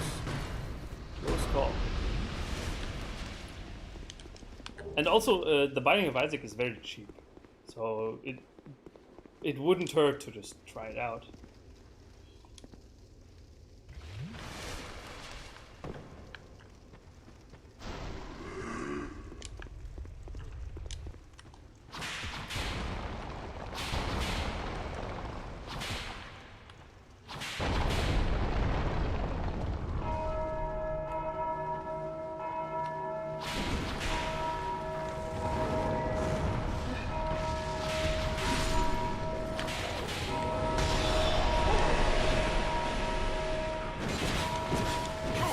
Yo, there's no way for you to actually prevent that damage. Once you get hit by that 3-hit combo, you'll get hit.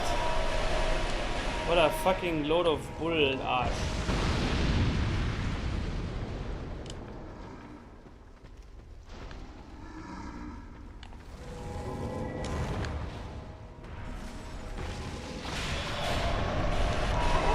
Ja, okay, natürlich.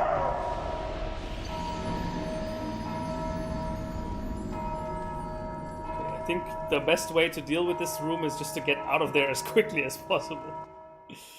Whew.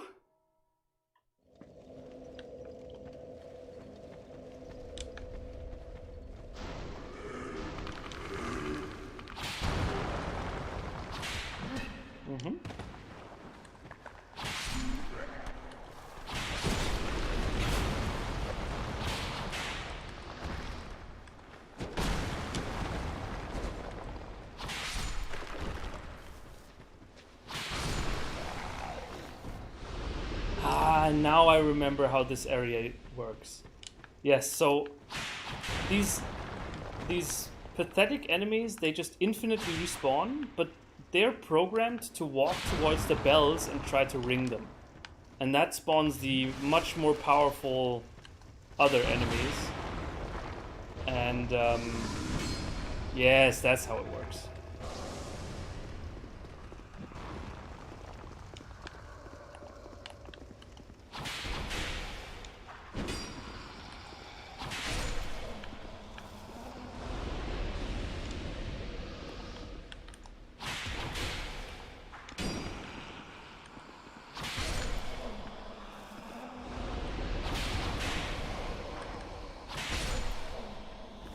What are my PC specs? Oh dear. Unused boomer, how should he know? I could not have said it better myself. I have a computer that can run Dark Souls.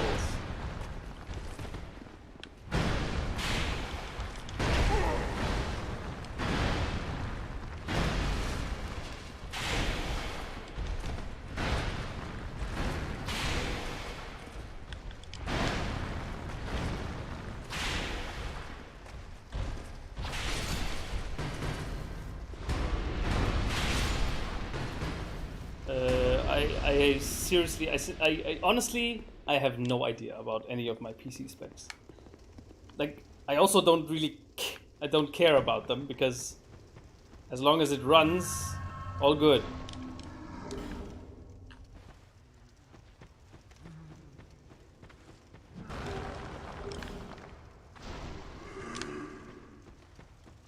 Oh no, dead end. No. Oh no!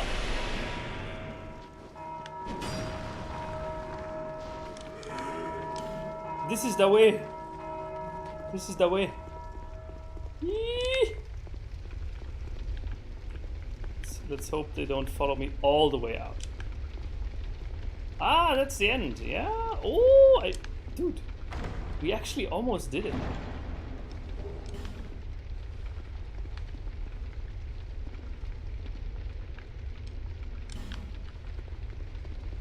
Damn. Yes, yes, yes. This opens up a shortcut here. Yeah.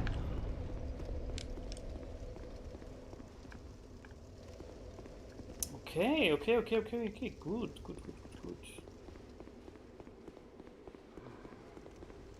Oh!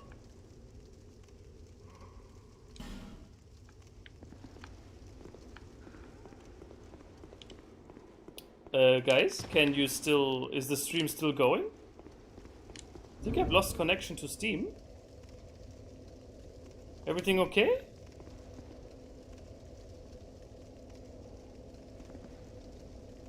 Okay.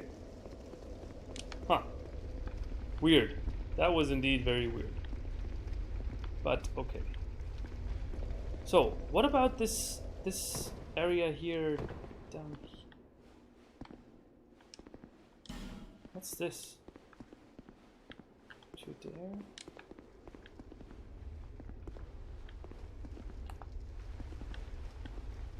Oh, poor man. I thought he was looking in the correct direction.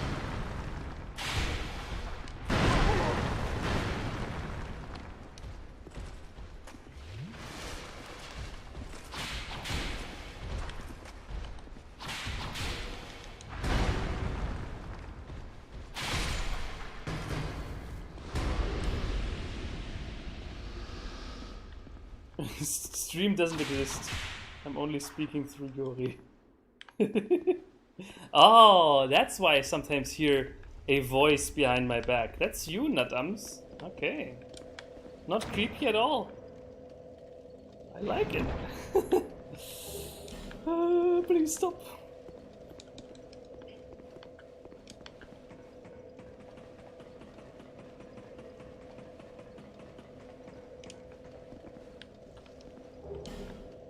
Yeah, so honestly, if I knew my PC specs, I would tell you.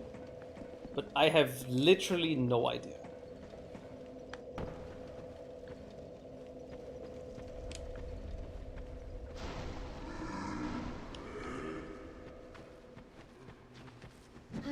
Okay.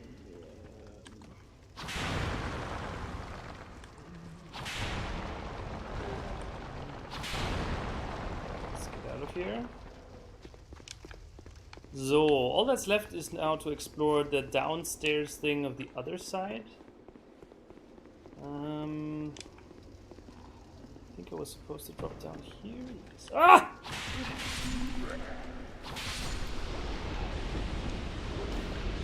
Simple spice. Okay. Good.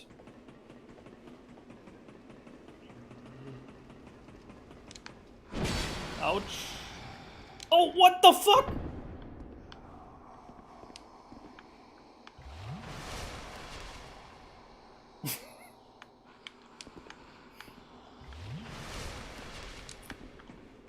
So I know my PC has a processor, it has a graphics card, and it has RAM. That's all you're gonna get out of me.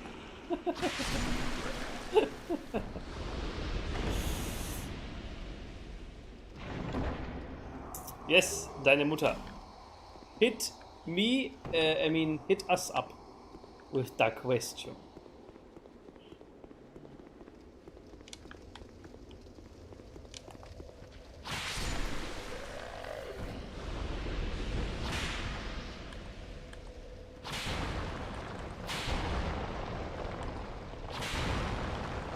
Okay, let's rest at the bonfire and then give the boss a try.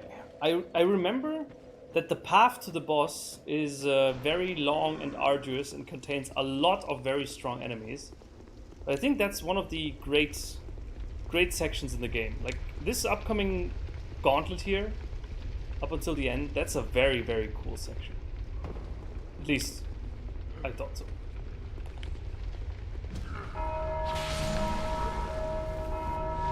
And that was pretty bad. Like, these big graves, I think they all... Yeah, you see? Now they've all spawned enemies. Oh my god. Do they despawn at some point? I don't think so.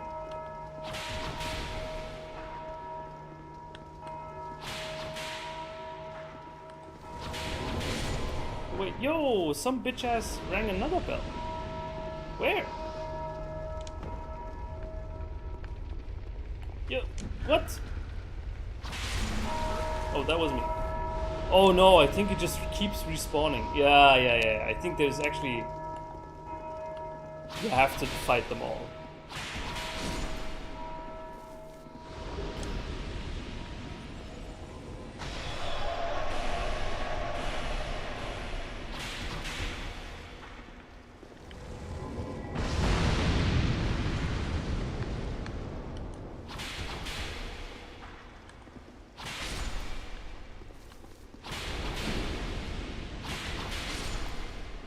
But somehow they have lower health.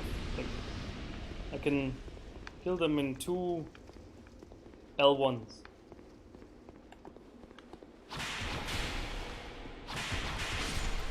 Good. I bet Andy hasn't even downloaded any extra RAM. Lol. No. I spent all my downloading power. I spent it on extra V-Bucks, of course. Hashtag Victory Royale. Too bad Adit is no longer here. He would be so proud of me for using his ninja meme.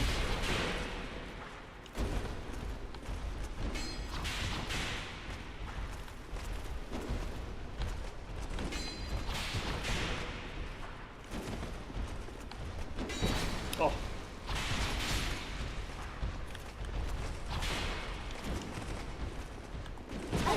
No! Eee!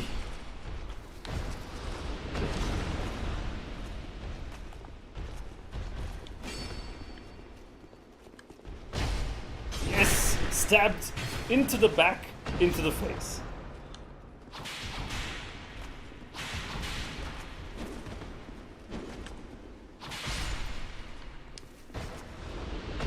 Whew. Okay, so I think they've changed this section too. I believe there were more than... Okay, yeah, this is definitely different. There was never a dragon outrider enemy here, and there also were more than just these 2 waves of enemies. So this is also definitely different in Scholar of the First Sin. And I'm not sure I like it.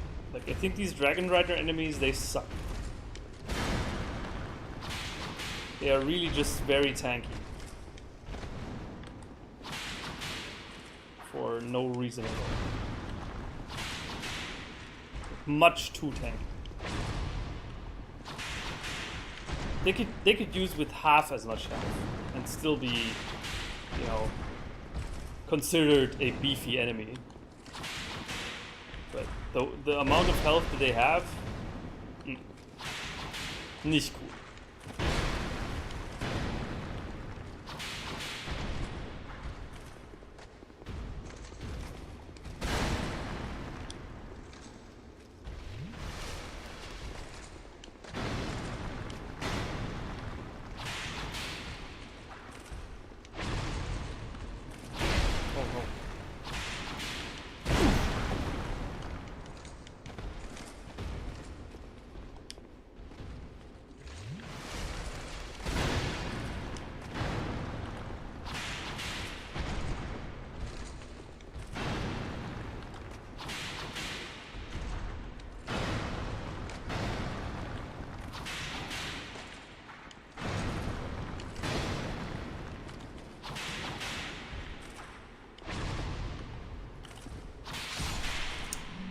Okay. This is a very annoying way to change this area. And I think this really only leads to people trying to run past everything more. But okay, So, behind this is Velstad, Ages of the King. Now, I remember this boss to be among the more difficult ones, but it's been a long time, so...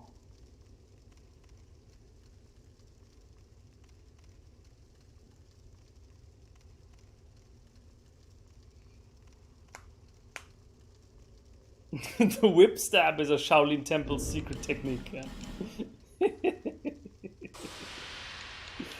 Indeed, you have solved the secret.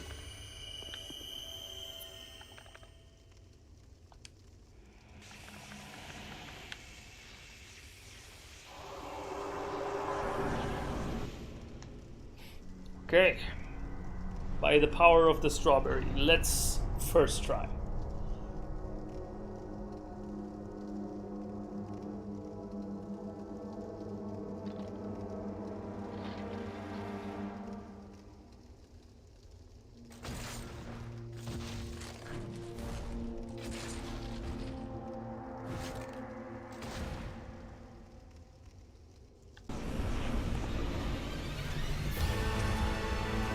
Epic music!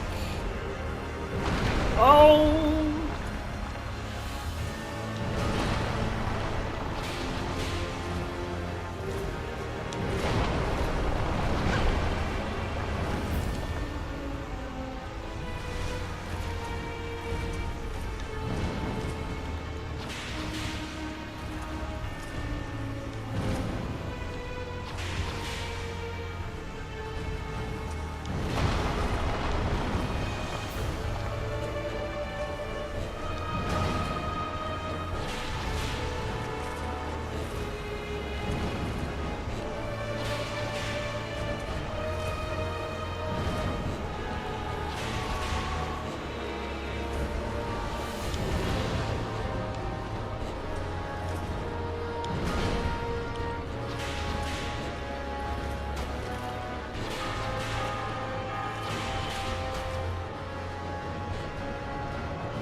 Phase 2, now he has dark powers.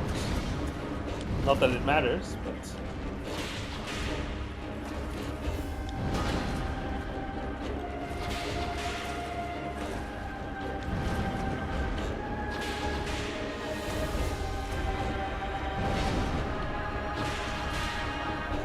It takes a lot less damage too.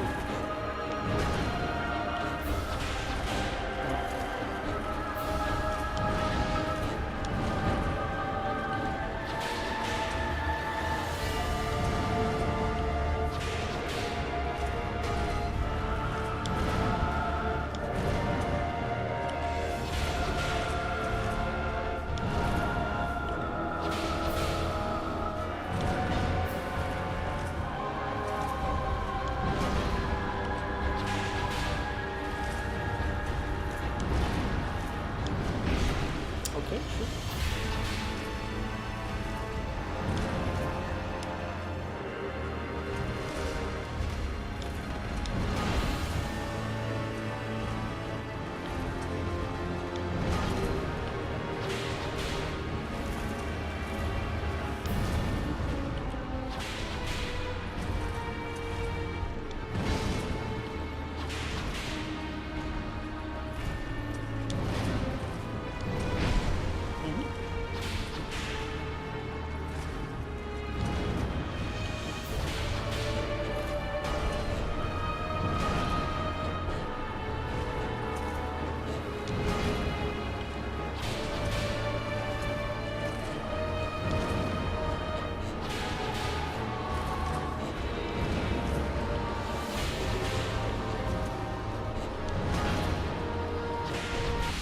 Yes, baby!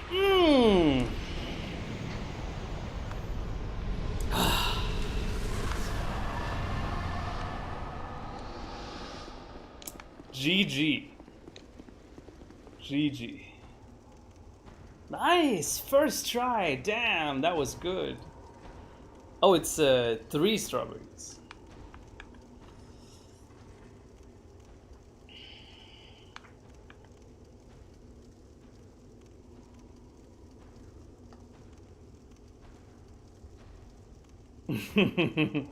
So, yes.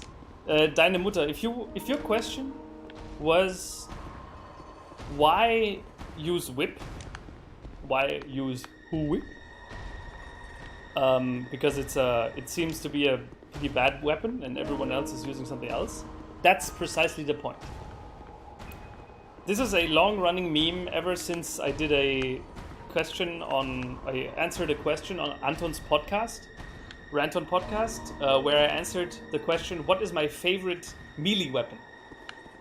And I said whip. The whip is because it is the only melee weapon in the history of humanity that not only does it inflict physical pain, but it also deals psychological damage. It's like the only melee weapon in the real world that has a non-physical damage component. And that makes it easily the most superior melee weapon ever. And because of this, I made it like a challenge on this channel. Whenever I play a game and it has whips, I use whips. It doesn't matter how bad the whip is. That's because it deals psychological damage, yeah? The you see, I've just defeated that boss first try. But you can be damn certain that the boss is now weeping in his grave and being like, not because he got defeated first try, but he got defeated first try with a whip. He's not only dead, he's dead and he's humiliated. And that is it. This is the reason. Wait, I can't even talk to him. He's just completely ass. So, with the King's Ring, I can now open a few doors that weren't openable before. I can also fight Vendrick, but that is pointless. This ring is the symbol of the king. Use it to gain passage through the King's Gate and venture to the far east. Bearer of the curse, if you are to be the next monarch, then one day you will walk those grounds without really knowing why.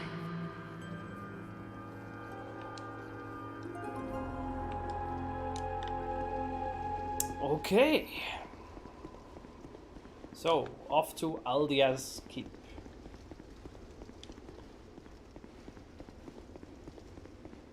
Well, I think a baseball bat also has a pretty large psychological impact when you whip it out in a fist fight. Ha! Yes. But you said whip it out. Ha! No, I understand what you mean. You know, but that's just fear, right? If you pull out a melee weapon in a fist fight,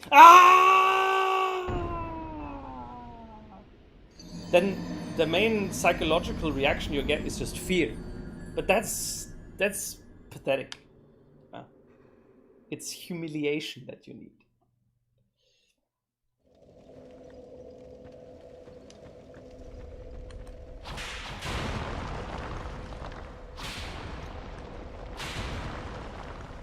You see, I've just defeated a difficult boss on my first try, and then proceeded to just jump down into my death completely unnecessarily. Wait, where am I going?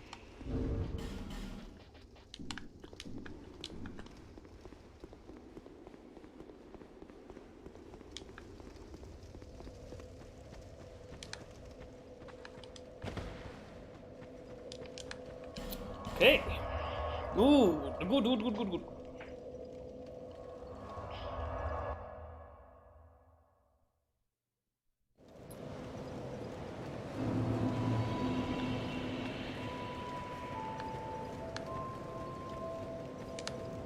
Bearer and There's a reason why the whip is one of the, I wouldn't say weapon, but one of the tools of choice of dominatrixes.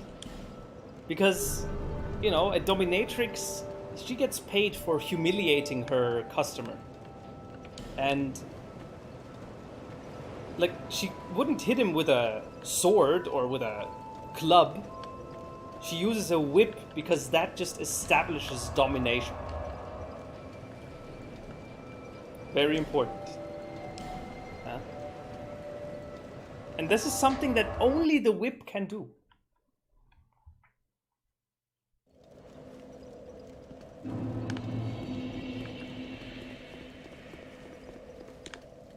Alright, next stop, Aldia's Keep.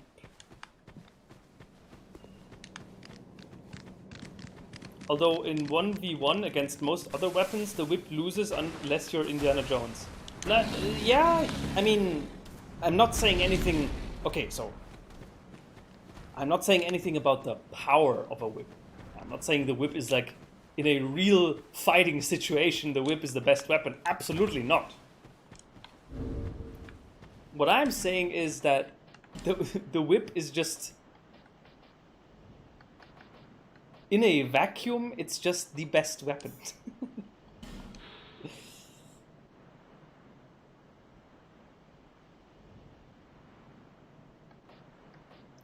Wait, do I have the better version? Yes. Ah, here.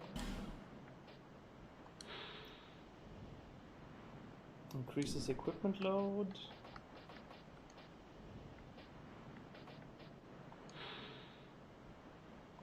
Gradually restores HP. Reduces damage taken from behind. So.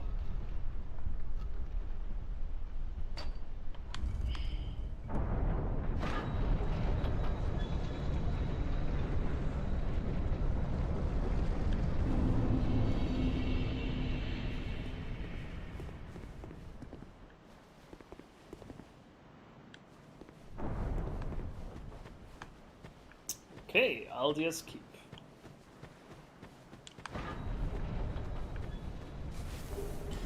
Oh, there are a lot of doggos running around back there.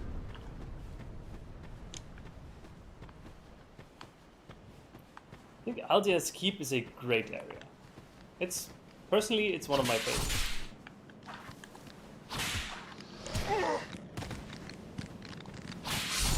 Wait, they're not even doggos. They're monkey cats. Monkey cats.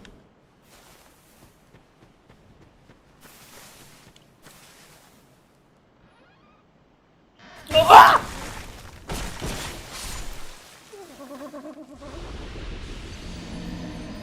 I looked away for a second, then I looked back and I only saw the teeth and I knew I was fucked.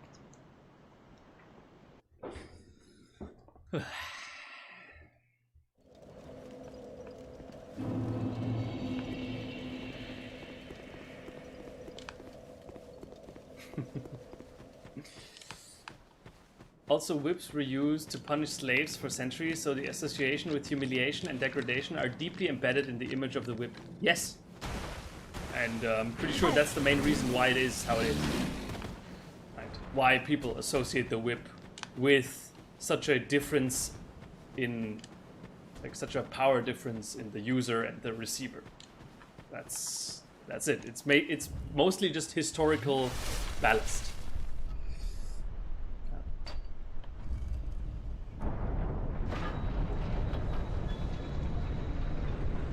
Wait, they're not doggos? Appetite diminishes? Dude, Natams, you're such a bitch. But I love you, so you're allowed to. Oh dear. This edge, this edginess that only Natams can produce, it's pretty crazy.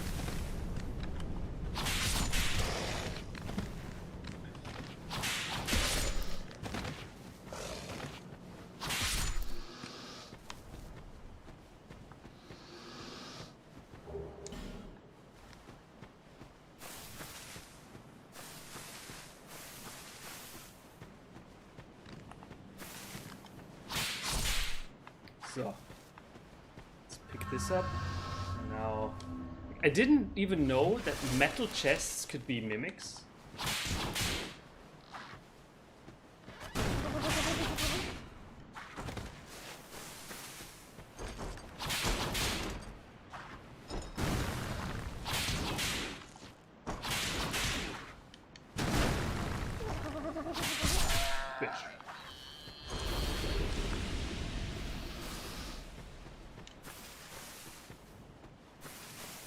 I don't know how I feel about that. Natams is a dodecahedron, that's how edgy he is. He's indeed very, very edgy. And, but usually, so there's a rule on the Discord, and it is do not be an edgelord. Somehow this rule has never made it to Natams, but he has been such a sweetheart in all other aspects that I just let it slide every now and then. Don't expect this for everyone else, okay? Unless you're also a sweetheart. No homo.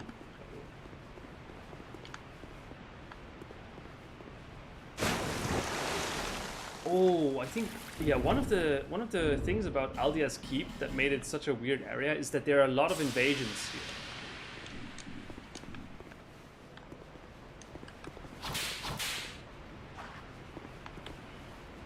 If you get scared like this by a mimic, you're probably not good with actually scary games or movie, right? Indeed, Sherlock, that is... Have you seen me play Resident Evil Village? House Beneviento? Or even the very introduction of the game. The house, the very first section of the game where there's a house and... with some scripted events. Like there's not even anything scary happening, it's just scary sounds, but that alone has made me play like this. Only looking at the floor and just not looking at the screen at all.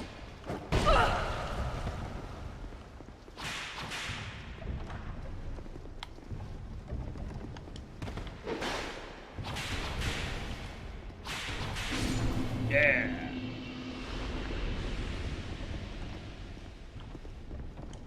By the way, I don't know what's happening in there, but let's leave those people to their own devices. They probably don't want to be disturbed. Because they have sexy time.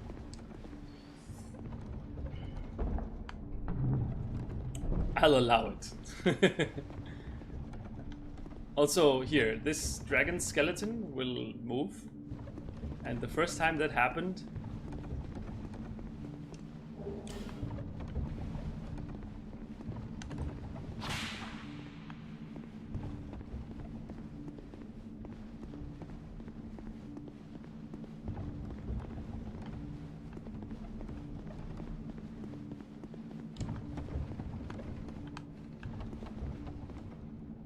I'm a sweetheart as well. Ooh. SKR moment right there, Deine Mutter.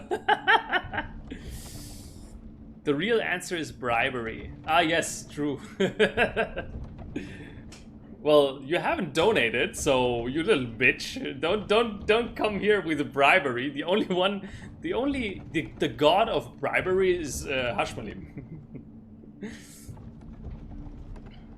Zinan Yegin, the first 2 streams of RE8 will answer that question. And yeah, exactly. I enjoyed it though. At least looking back at it.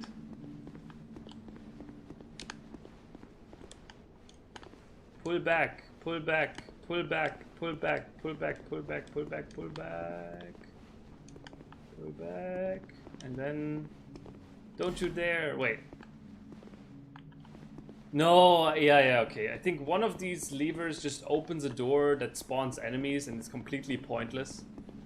Okay, thank you, anonymous online person.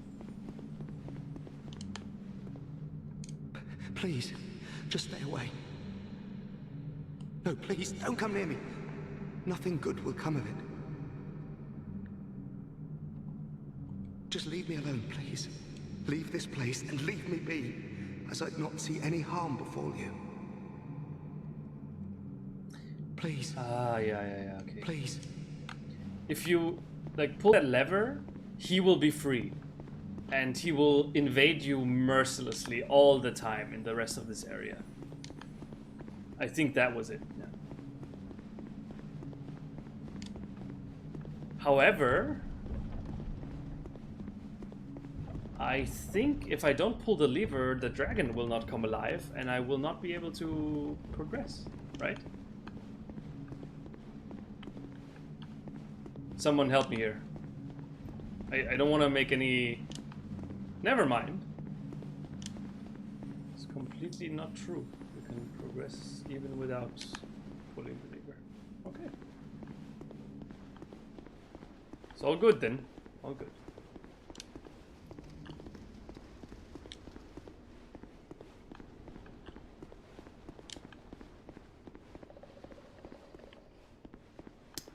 Giga Frog. The Legend of Giga Frog.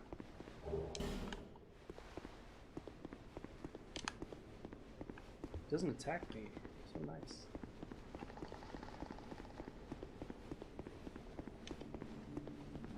Okay, and apparently I'm also not supposed to light these braziers.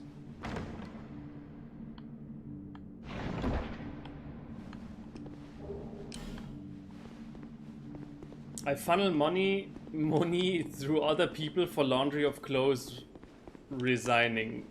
Okay. Andy, Nichurlame. Hi, global citizen. That's like your catchphrase, man. Nichurlame. Ah, Ganshani.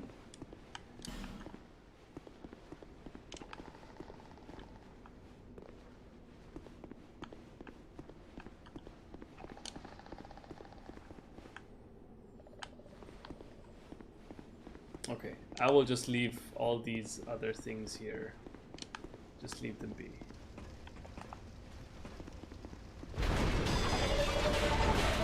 I was just gonna say, since Gigafrog is not attacking me, I'm gonna leave it alone, but apparently Gigafrog decided enough peace. There has been enough peace.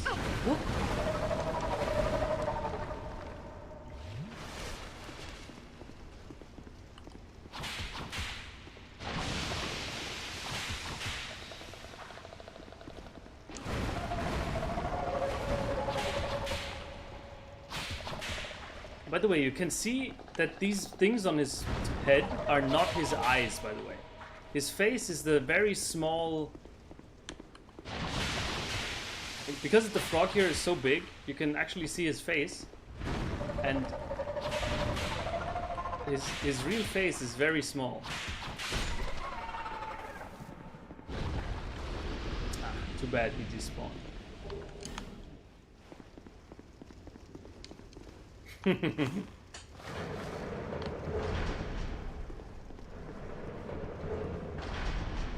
Okay, so I think this one turns on the lights in this area, which isn't necessary. Ooh, yes, behind... Crazy scientist behind the image.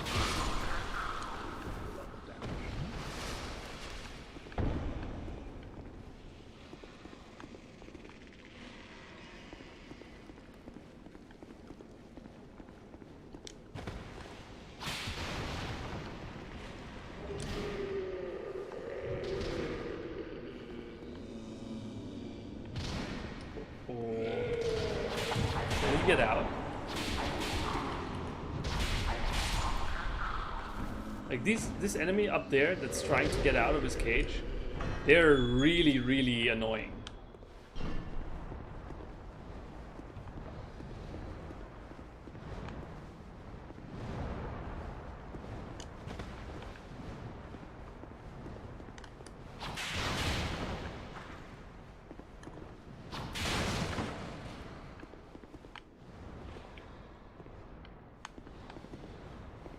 So I think somewhere here's a button.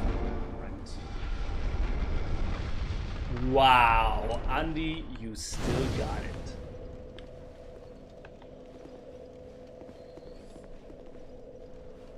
But BRB gotta steal my neighbor's dogs and send them to the whip master.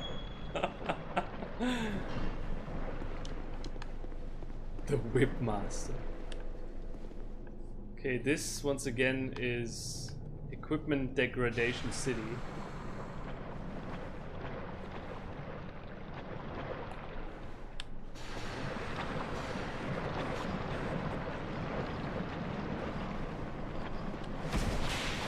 What an idiot! He's just walking into the spikes! Ah, shit!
These enemies are so dumb. They only have this one attack, but it's such an annoying attack. Oh, never mind.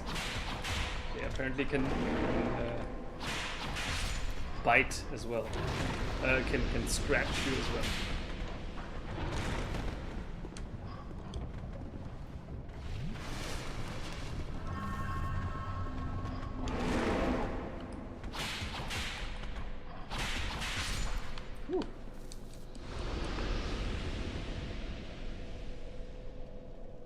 Andy, give Dane the invite.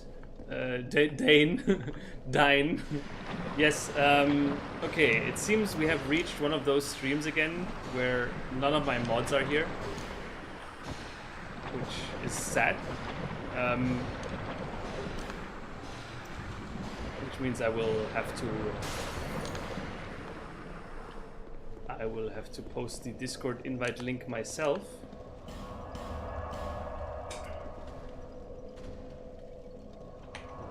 Whoops. Discord. Oh, I'm not even on it. Discord. Well, then in that case, sorry. Next time, Dynamutter. But you've been a regular, so I assume we will see you. I will see you again. And when a mod is here, he will gladly invite you into the Discord.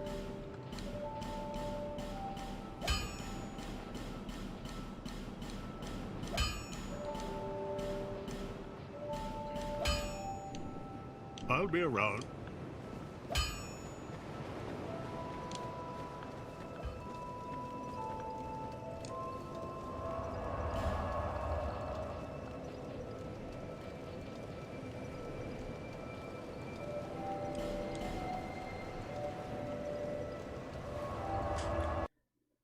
I'm convinced that Miyazaki has a blood-curdling scream fetish that always louder than it should be. There's always this one section in the game where there's an enemy that looks normal but then runs towards you and goes like for no reason. That's a Miyazaki special.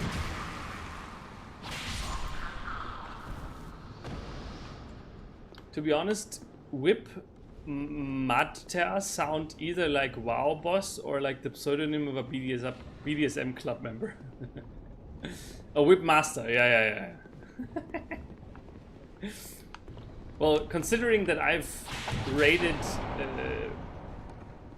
quite a bit in WoW and enjoyed it quite a bit, I've never come into contact with an enemy called Whip Master. It's still pretty cool. Cool idea though. Wait, okay, so here's the thing. Up ahead, there's this iron wrought door. The mimic up there. And if I get close enough, the enemy will aggro and he will bust through the door. And unfortunately, this will cause him, like, this fighting area is pretty small.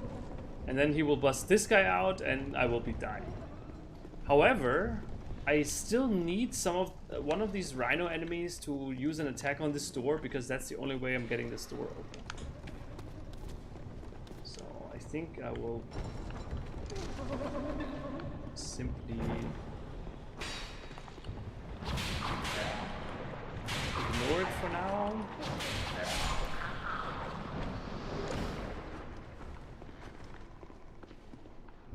Disgusting, by the way. And just explore the other areas here. This place.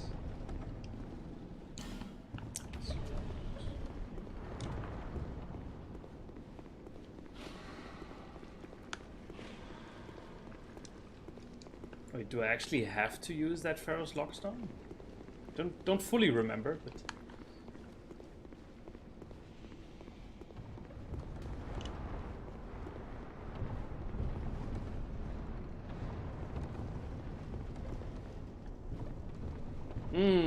that is music to my ears, Dynamota.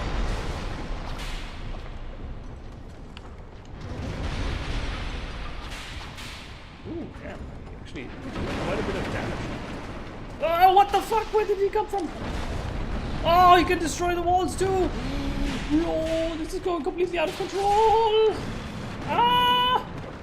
No, I'm gonna fall into the hole! Shit, and the doors! Oh, this was a disaster.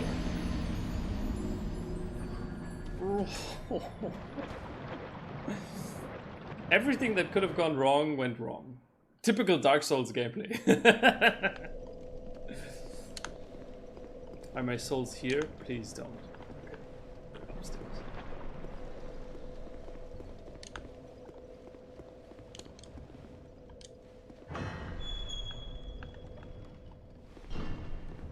Isn't there a secret wall in here? Apparently not. Ah, what an item.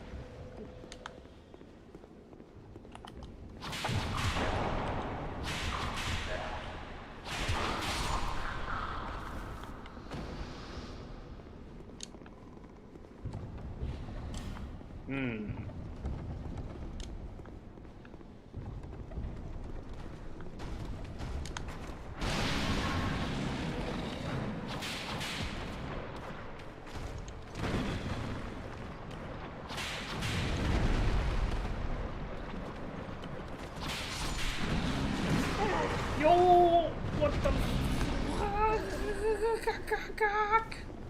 And now the problem, you see, you think I've got away, but now he will destroy the cage and set the other fat guy free.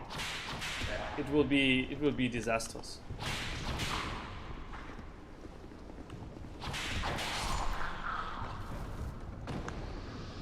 Wait, where is he?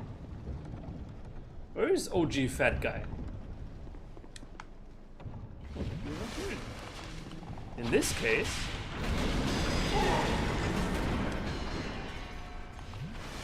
come on.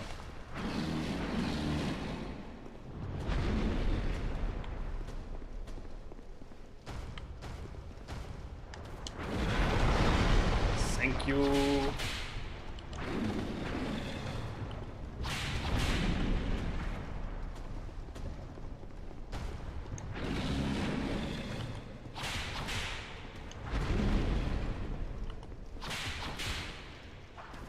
That's the definition of a fat guy attack. If you try to crush your enemies with your ass.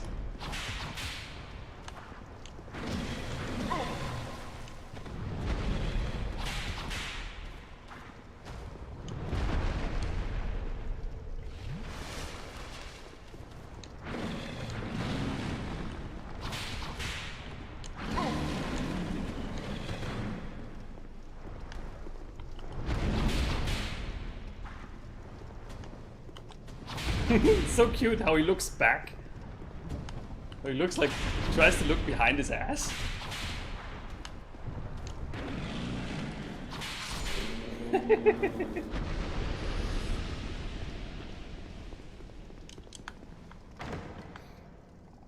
Alright. Yeah, Dynamuta, next stream will be on Sunday, 4 PM Germany time. So if you can catch it there, that'd be awesome.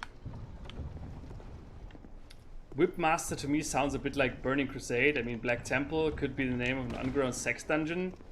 Well, I mean, funny that you mentioned Black Temple, because Black Temple is literally the only raid in the history of WoW that has a sex dungeon.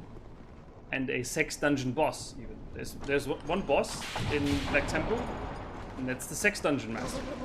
So, what a coincidence, huh? Wait, that's locked too. Huh?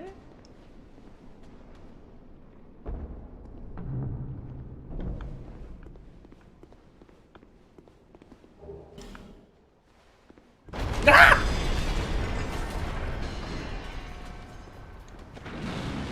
Oh, game. Why? What? Why have I deserved this? Have I angered you in some way? Huh? Have I...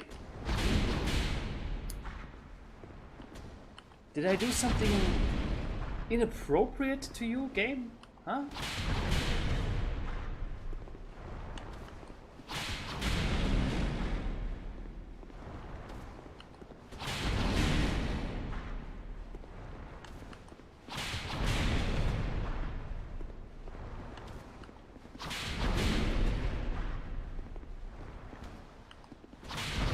Once you have this loop, once the enemy is locked inside the fatty attack loop, like, there's no way that this hits, because even if I just stand here, he somehow goes to the side. Yeah, okay, now I got hit. Like, even then, he just goes to the side and tries to be as inoffensive as possible. So... Okay, this is beautiful. Beautiful vista. Now, unfortunately, the upcoming boss is absolutely horrendous. And I will definitely lose my strawberry streak here. Because he has some fire-breathing attack. Like, for one, the boss really likes to go out of melee range. And second of all, he has some extremely strange fire-breathing attacks where it's not quite clear how you actually are supposed to evade them. Oof.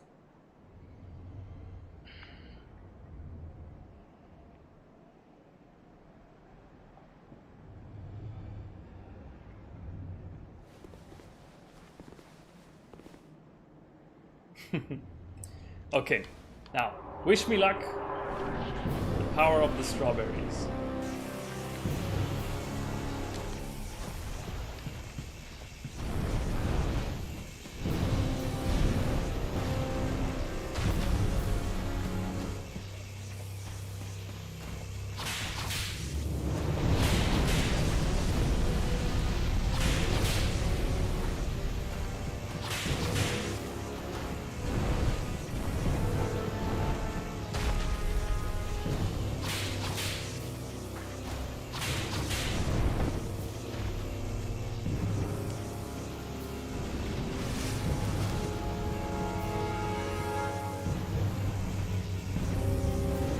Here, that was once again a very clear hitbox. Lol, not.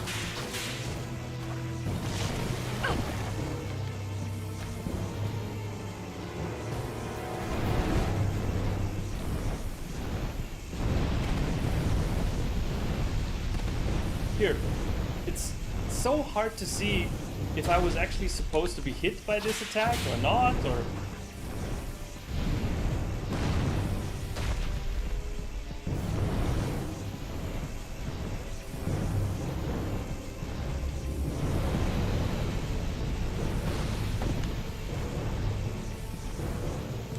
So strange, this fire stuff.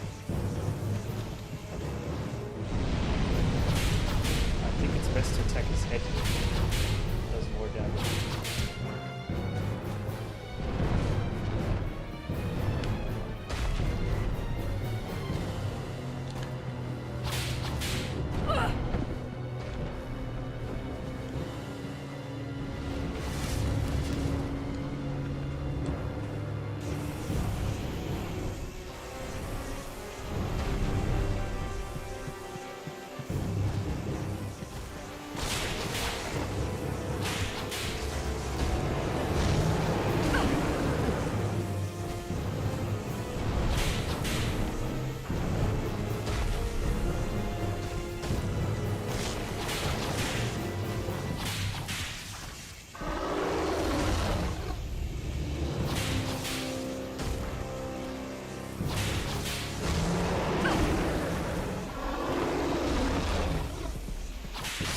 Holy shit, I actually did it.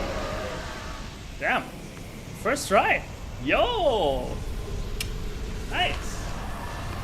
It seems the power of the strawberry was enough.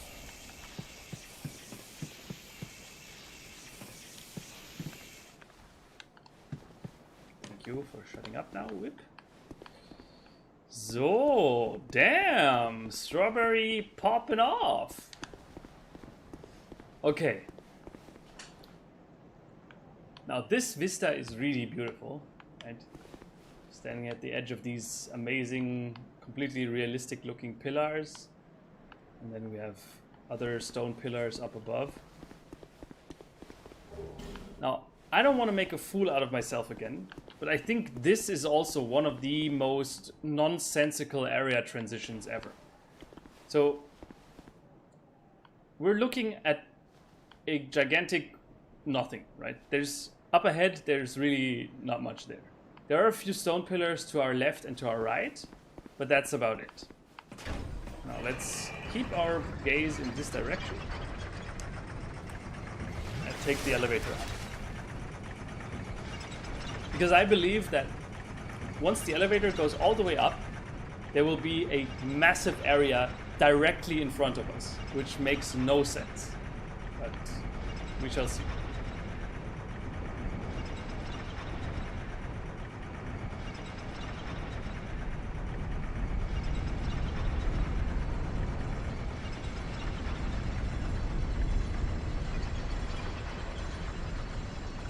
Okay, so directly ahead of us is nothing.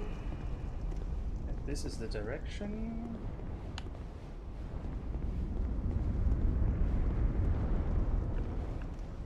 Yeah.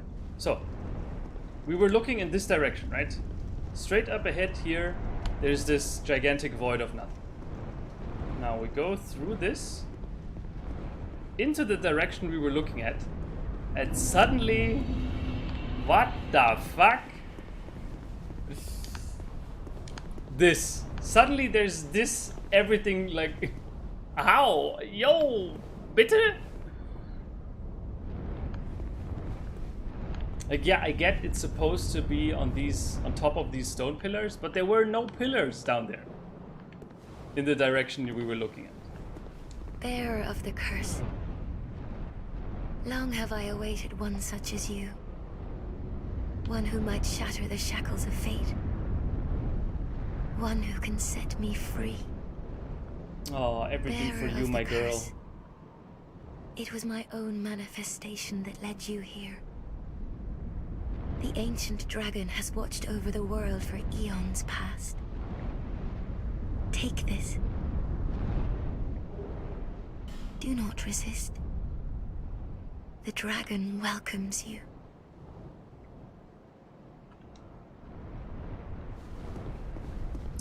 Emerald Herald is the best Dark Souls level up girl ever. And she's like one of the best. She might not have the most interesting story, but she's one of the best Dark Souls characters, period. That girl, man, she's something else. Okay, guys. I think with the arrival of Dragon Aerie, this should about conclude today's stream.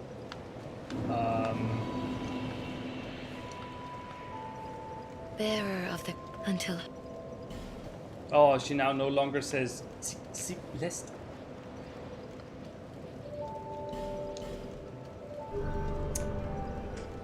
I think it was a good run, right? No boss deaths, all bosses first try. So 4 boss strawberry streak, not bad. Not bad, I think this is pretty good. In Germany we say Ehre genommen, du Stück Scheiße, to any dragon. Yeah, it's a classic problem here. In Germany, if you're not careful, you run into dragons all the time, and this is really annoying. So you have to prepare some witty comeback to the dragons, and usually you say like Ehre genommen, du Stück Scheiße. Well, actually, Andy, you don't get it. The elevator obviously takes you to a different dimension using Einstein-Rosen bridge. You know what?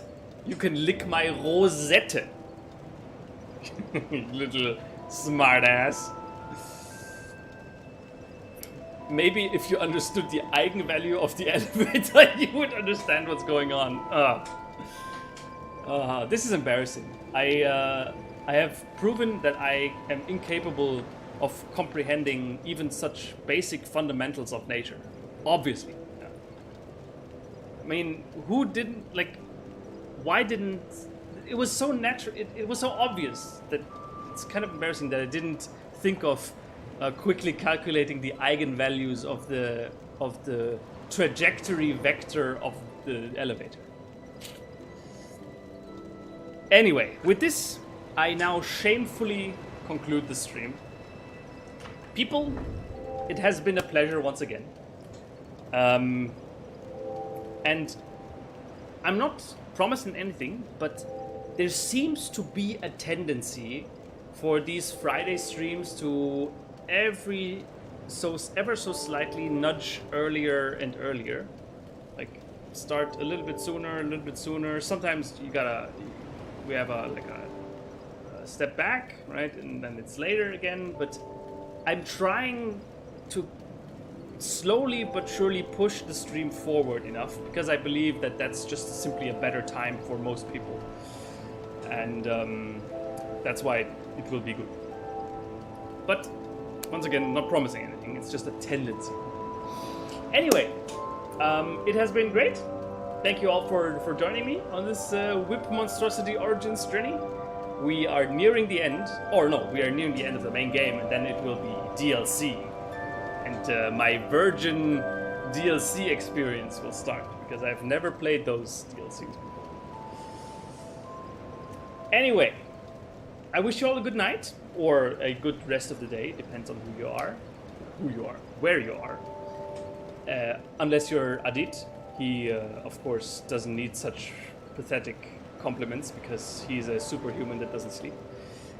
And I hope to see you all, yeah, I wish you a great weekend, and I hope to see you all on Sunday, right? 4 p.m. Germany time. See you then. So long, take care of yourselves. Bye-bye. End.